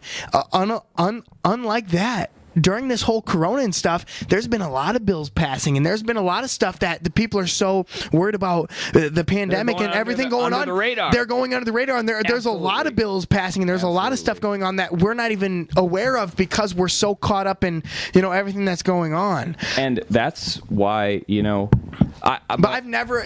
My last point was I've never lived through anything like this. You know what I mean? Like through my whole And most people haven't, my whole 22 years on this earth, I have never experienced anything like this. I don't mean to undermine your point, and I totally agree with you. Mm-hmm. But I don't think we're gonna be like, this is just our reality now. So we're not like, this isn't. I mean, it's obviously not normal, but we've already gone with it so easily. Yes. We've already accepted this as our reality so easily that the government could do anything the fuck they want, and people would just be like, "Well, that's what they're telling us." You know what I mean? Like, what the fuck? That is exactly the What reaction the fuck? you get from the general public too. Well, that's what they say, and it's like, who's they? How do you trust what? Well, they is deep say? state, and they is the CIA, and And the they, lizard people. and- well, them too. But they is the people that control our lives without us even thinking about it on the regular. And you bring this kind of conversation up to. For example, I'll use official, my someone of no. For authority? example, I'll use my mom. She'll deny all of it. She'll just be like, no. This is It's because they lived in such. They just been in it so long that it's not like a. And now, well, they've lived in it so long, but think about the war on drugs. Think about when they made weed a Schedule I drug, right, with heroin. They just accepted it. They were like, "Oh yeah, I guess that shit's bad." And And they little still- did and a lot of people that age well, still that's think- because they lived through that, and that's Yes. all they know. In comparison to what we were saying earlier, this man. plane of life is all we know. So it's absurd for us to think of anything different. You know what I mean? Now, I had a point I was going to make earlier, and it kind of got lost through. That was a phenomenal conversation, but it was about another way to jump dimensions. Do you remember when I was bringing that up? Yes, and we totally lost that. And we did, and that's fine. But the idea is that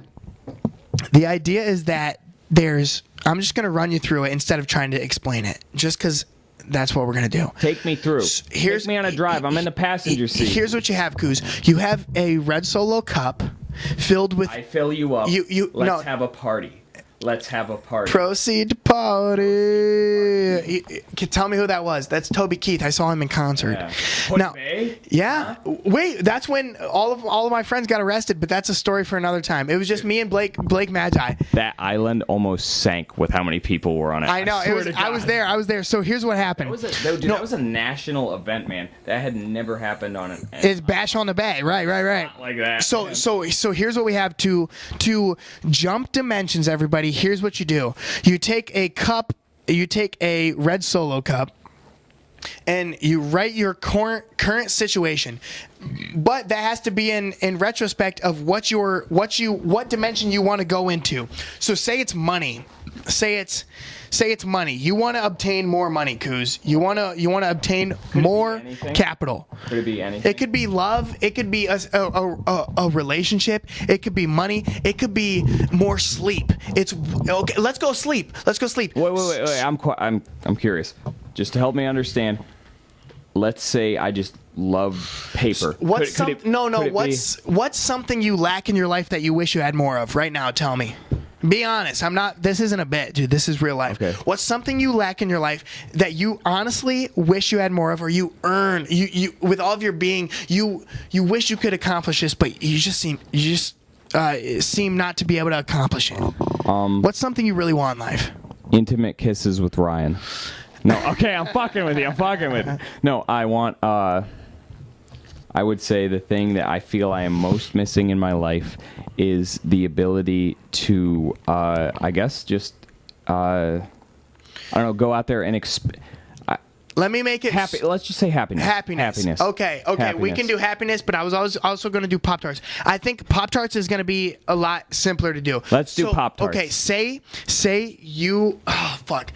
But happiness is more deep, and that's what this is all about. So we'll go happiness. So on the first red Solo cup, you write lack of happiness, sadness. You write whatever the current feelings are right Pop-Tarts. now. Maybe depression. You know what I mean? Like depression, sadness, and lack of happiness is what you're currently living in. That's what you're currently living in. Okay. So you write it in this cup. And These are all the things that I want to change. Yes, I want, but like, this more of the opposite. Okay. but this dignifies what you're currently living in. Does that make sense to you? And are you following? Yes, and you've written it on here. On this cup.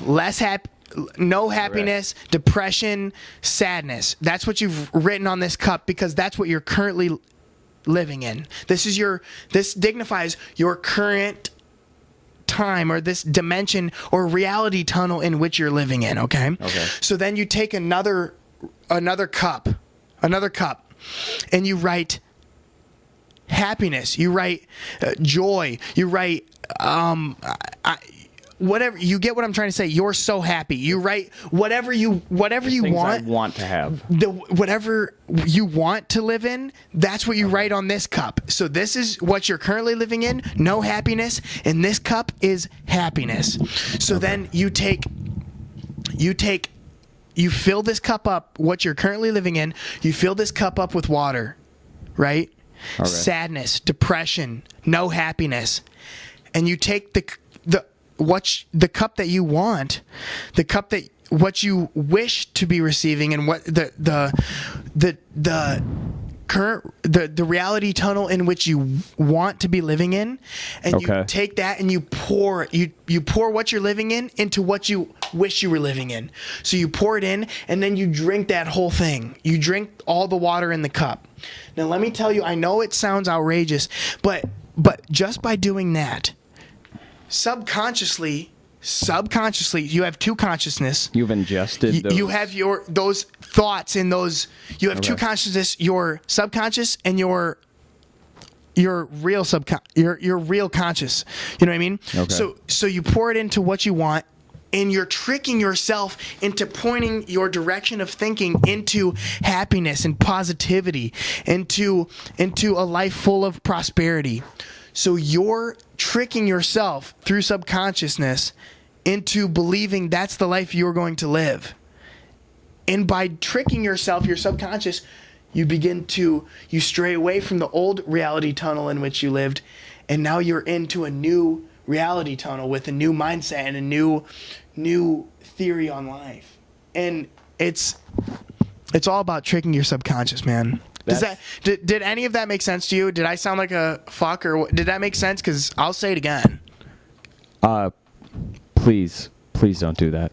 But did you? No, I'm kidding. It made sense, and I think that like just really gave me. We could try right after this, dude. We could do it we could do it on this podcast. Anything you want. You could write I'm broke. I have no money. And then you could write abundance of money, abundance of wealth. And you pour what you are currently living in into what you wish you were living in and drink it. And by that, you're redirecting your way of thinking into an abundance of money and into an abundance of wealth. I fully understand, and that is actually for the first time has helped me comprehend the idea of reality is life is what you make it. You know, when people say like it doesn't have to be like that, you know. That's true. They say like reality is what you make it. You're like, God, it sucks so much, you know, going to school or whatever it might be, and you know, my parents would tell me reality is what you make it. I'm like, no, man, school sucks. But after you've described this, and I'm serious, like this is like the first time I've like fully like feel even thought about it. Feel like I've acknowledged this, is that tricking yourself is there's really no trick. That's your reality now, because it is only what you make it. And in this reality you live, there is no technically tricking yourself. Right. There's just what is and what isn't. Because here, something that you're touching on, it comes to this. Your subconscious... Comes to this, I'd like to make a bed for us. Your subconscious takes everything quite literal. Now, here's the thing. Say you fuck up at work. Say you mess up at work. All the time. And you say, oh, I'm a fucking idiot. Now, you just said put you're that out there. No, you said you're a fucking idiot. And although your consciousness does not, you're not an idiot and you don't believe it, your subconscious, what takes everything quite literally, what works, if I threw a ball at you, your first reaction would be to put your hand up, because My subconscious would do your subconscious is running your body at that point. Now, when you say, even jokingly, when you say I'm a fucking idiot, or I'm dumb, or I'm stupid, your subconscious takes that so literal that overall, without you even knowing it, you start to believe that you're a fucking idiot, and you start to think you're dumb and that you're worthless and you have no purpose. Now, if it's all in your mindset, it's all in your direction of thinking is what I brought up with the cups. It's all about your direction of thinking. Now, if you mess up and you say, hey, I messed up, but that means I can only learn from that mistake and I can only get better, or, I messed up, but I'm still a really good person. I'm still a smart intellectual being. Then you start to trick yourself into believing that you are a smart person and you are intellectual and that, you can achieve more. But if you're constantly telling yourself you're a fucking idiot, you will start to believe you're a fucking idiot. But hey, I think that's a beautiful point to stop. Listen, dude. I gotta say that has, and I didn't expect this to be so illuminating. Really, yeah. But well, I'm dead serious. No, I know you are. And one time I told you I make these jokes all the time. This is just my type of humor, and and I think it clashes well because you're okay with whatever type of humor. But one time I told you that when I was coming to visit for the second podcast, yeah, or maybe it was the third, whatever one I was coming down after the first one, and I said, look out, man, I'm going to crash on the road and die. And I said it like super like vulgar and like descriptive. And you're like, don't even put that out there, man. Don't do it. Yeah. And like, I thought that was just like, you're like, I was like, that's just Ryan, he doesn't want to think about those thoughts. But like, now that you say this, like, I've put that out there, man. I put it out there. And, right. And like, I just had come to the conclusion, reality is what you make it. And, right. you got to be careful what you make it, because should I have said that and, in some regard, my subconscious believed it, or even, I consciously believed it at some point, like, man, I'm driving dangerously or something. It could lead to real consequences, more than just, intellectual consequences that right. might, screw me over later. But that's very enlightening. It was a very long, drawn-out point, and I hated every second of it. I could not stand being here. I have so many other places I'd like to be.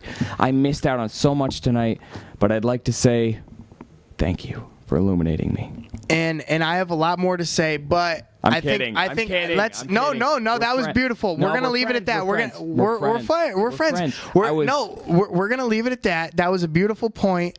I want to say, anybody, now this is something I've been meaning to do, anybody who watched the podcast of its whole entirety, up until this point, I want to say send us your Venmo username, and I will personally Venmo you $5 myself. Now, I want to see who's really watching these episodes to the end, and I will Venmo Get you. your information. I'll find you.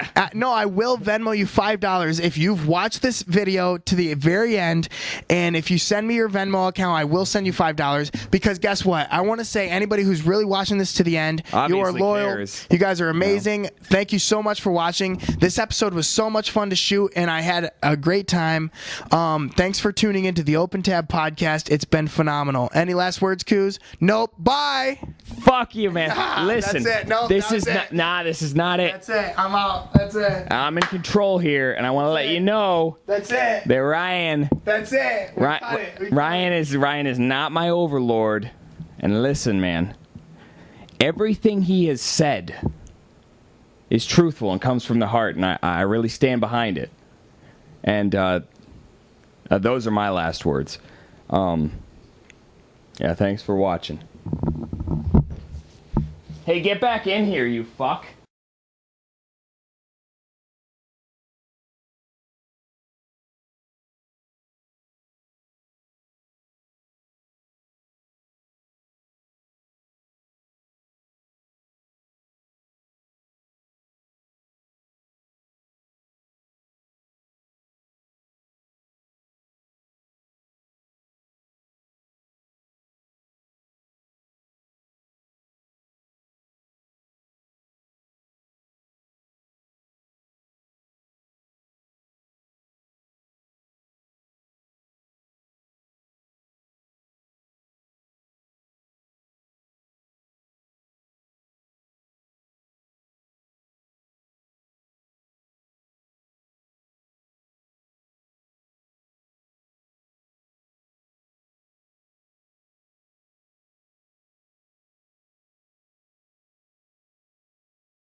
All right, fire him off, slime ball. All right, guys.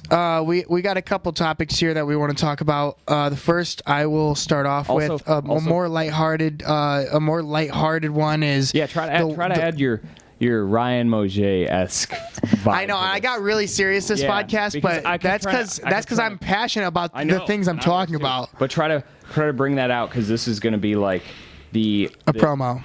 What's the word? The cream of the crop. We're going to bring the best of everything we got and put it in to right now. We're going to have all of the personality that people love from Ryan Mosier, and we're going to have the responses they love from me and whatever else, and just go at it. Can I ask you what your favorite cartoon is? Probably them ones that got like the naked chicks on them, you know? What? I gotta say, mine's Tom and Jerry. Not there's no naked. Well, I guess the animals are naked in that one. The animals are naked in Tom and Jerry. That's a point of view. That's a perspective that you have that I don't agree with. My favorite, my real favorite cartoon, I would say, is the first 1 through 3 seasons of SpongeBob. Pretty good, man. Oh my God, SpongeBob's so fucking good, Pretty dude. good, man. I love SpongeBob. I really love SpongeBob. I got to be honest. I do. Like, dude, as an adult, I've gone back and watched episodes of SpongeBob, and I'm like, that was pretty good. You know what I mean? I'm like sitting around like, oh fuck. The earlier ones. Yeah. I haven't seen a lot of the newer ones, but whenever I catch it on TV, I'm like, oh man, not what it used to be. It's definitely not. But I at see the it and I'm like, man, they're just riding that wave. right, exactly. Like for some reason, the one that hurts my heart. the one that sticks out to me the most is the one where SpongeBob's on that fucking roller coaster. Like and it hurts. Or let's talk about the one where he gets really tan and he goes to that tan person party. Season and 4. him and Patrick, season 4, episode 15. Him and Patrick are like all Right fucking around there. rubbery. And they're like, you They know, go what I to mean? that tan party. Yeah. Where all the dudes have like they have the tanning like list of like how tan you are, and then they have like, Yeah, a slide yeah, out yeah. where it says sun bleached, and they've like reached like like godhood. Yeah. So what else you got here? I got Dude, guy, bro, huh? I got the white man dance. I got the white man dance, and that's something I personally cannot perfect because I think I'm just so good at dancing. I can't dance bad. I can't dance bad. I'm just too good at dancing. Oh, he's so full of himself. I have to deal with this dude. I'm being dead serious though. No, I asked you to dance as the most, unhip, whitest. Who's the most unhip white guy you can think of? Who's the most unhip? Who's the most unhip white guy you can think of? In reality or like in a cartoon or movies? What? Who's the most whitest guy you can think of right now? My 8th grade girlfriend's dad. Come on, no. Tell us I'm somebody we can serious. think of. Tell us somebody we know. Tell us somebody we can like a relate celebrity? with, or just somebody we know. Any of the guys from Weezer.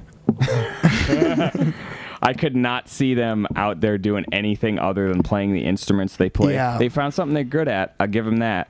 But, we all have our different abilities, and I can guarantee to you that there is not, busting a move. But Ryan himself, I've even shown him like the motions of like trying to be like an idiot out on the dance floor, and I was like, bite your lip like this.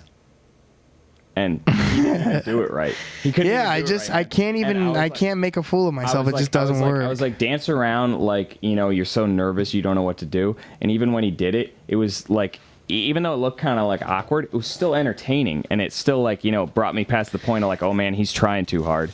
Or well, that's what the white man dance is they're trying too hard. Sometimes, though, I think it's just that you don't have any cool left in you, and you're just actually having fun out there, which I hate to Yeah, criticize no, that's the people thing, for. dude. Like, well, that's what dancing I think is. that's Is why they like bite their lip. Well, that's what dancing is you're dancing and having so much fun that you don't give a fuck what anybody else thinks about you. If you're really dancing. Yeah, that's what dancing is. And I think where you got to get started is the Cupid Shuffle. That's the number one base step, okay? Cupid Shuffle's awesome. Well, what I'm saying, I'm not saying it's bad. I'm just saying, like, that'll get you into the groove of, like, being around people, moving around in, weird ways you wouldn't normally. Right. You get there, and, you're like, yeah, this ain't so bad. And then, when the song ends and you go to the next song, maybe you're like, yeah, exactly. And then you're in the zone, auto zone, and O'Reilly Auto Parts, O'Reilly Auto Parts. Ow! Hey, all right, give us a round of applause for Kuz here. Too kind. Now let's go to our What do you next got? What do you topic. got, huh? Give me some of that, huh? The next, yeah, take it. My mouth's too dry. The next topic is clones, Like Star Wars, which we clones? kind of touched We, upon. talking about science fiction. We already talking touched about upon. reality. I think This guy thinks Lil Nas X, the guy who made Old Town Road, is a clone. I think he's a robot. saying I he's think he's a wrong, but- robot, and sorry. I think he's a robot. Sorry. I don't know if that's a clone. Also, Could be. Maybe they programmed him genetically. yeah, that's what I'm saying, man. Is here's the thing. I can see we're going to go too deep into this. I know. Next question. All right, all right. Fire them off. I got piercings. Is it okay for a guy to have the septum piercing? I think it's okay for anyone to do anything. All right. when Would you personally ever get an eyebrow piercing like the No, hoop? But I will say when I see a man that has a septum piercing, I think there is something substandard about him. Like And, what? Like I'm thinking maybe he plays for both teams. Maybe he's like playing for the Browns and the Steelers. He's switch hitting is what most would call it. He's a switch hitter. Or maybe there's just something else. Maybe he thinks he's so sensitive, man. Who knows? Or maybe it just looks good on his face. And that's what I'm saying. It's fine. I'm gonna think those things immediately when I see him, but I'm not gonna carry those into my relationship with this pierced gentleman. Totally. When I All right, get we're to gonna know him- jump right. We're gonna jump right into our last. Cut me off. Fine, do it. We're gonna jump right into our last topic. Last, What's the best resource Earth has to offer? just this ability to be alive on this planet right now, and exist, man. Where would we be without that, huh? What would gold be if we didn't have it? Quit fucking with your eyes, man. It's scaring me. I'm really freaking out right now. That My was heart's cool shit. fluttering. That was cool shit. Where would we be without it? What would gold mean if we weren't here? It would mean nothing Exactly. because we put value into it. Exactly. So I think the most valuable resource, if you don't include life itself, is probably love and compassion, and that's just specifically for humans because obviously if you're a logical being, you're just gonna be like, well, that doesn't really help me acquire anything, any power. But it does. Well, If you make this is really dirty, and this is like low down. I don't think like this. I'm just saying. I'm just saying. In retrospect, say you made a girl love you so much that she would do anything for you. you're a rat bastard. I hate you. You're getting a sandwich after every fucking thing you do. You come back from work. She's already got dinner made. She loves you so much that she would do anything. And in hindsight, she's brainwashed into loving you so much that she would do anything for you. So love Wow. can be a currency. I never thought about it that way. Yeah. Now, it's technically a high. Technically, because your brain releases chemicals. Mm-hmm. I mean, but that's what I'm saying. Like, to another being that doesn't have the same feelings we have, love is uncomprehendable. It's worthless. It doesn't help you get anywhere. But Almost even to animals because they're only doing it to reproduce. Yeah. And keep their fucking species alive. yeah, but I think the greatest sense of well-being I have ever experienced in my life was knowing, Anal. What? is me and Receiving. I'm a catcher at heart. Ryan's a pitcher at his best.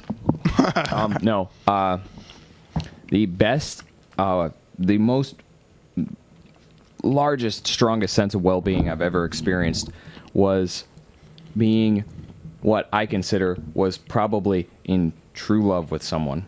Felt like if anything else happened, wouldn't matter because I got them. And if they die, that would really hurt me. So, luckily they didn't die. Totally. They kicked me off the bus. They didn't care about me, and it's still with me to this day. And it's You know. seething anger, and I can't love anymore. And I'm a cracked human being. There's nothing left of my soul. But in that moment, you know, I think that was the most valuable thing I had in my life. You know. You know how it is. Well, what do you think, man? Should we go do 200 push-ups, 500 sit-ups? Like we do every day, right? Yeah. Because we're so buff and like. Yeah, I'm done talking. Let's go work out. Yeah, dude, this is stupid, dude. Fucking talking, conversating. Disgusting. Give me some of that Pop-Tart.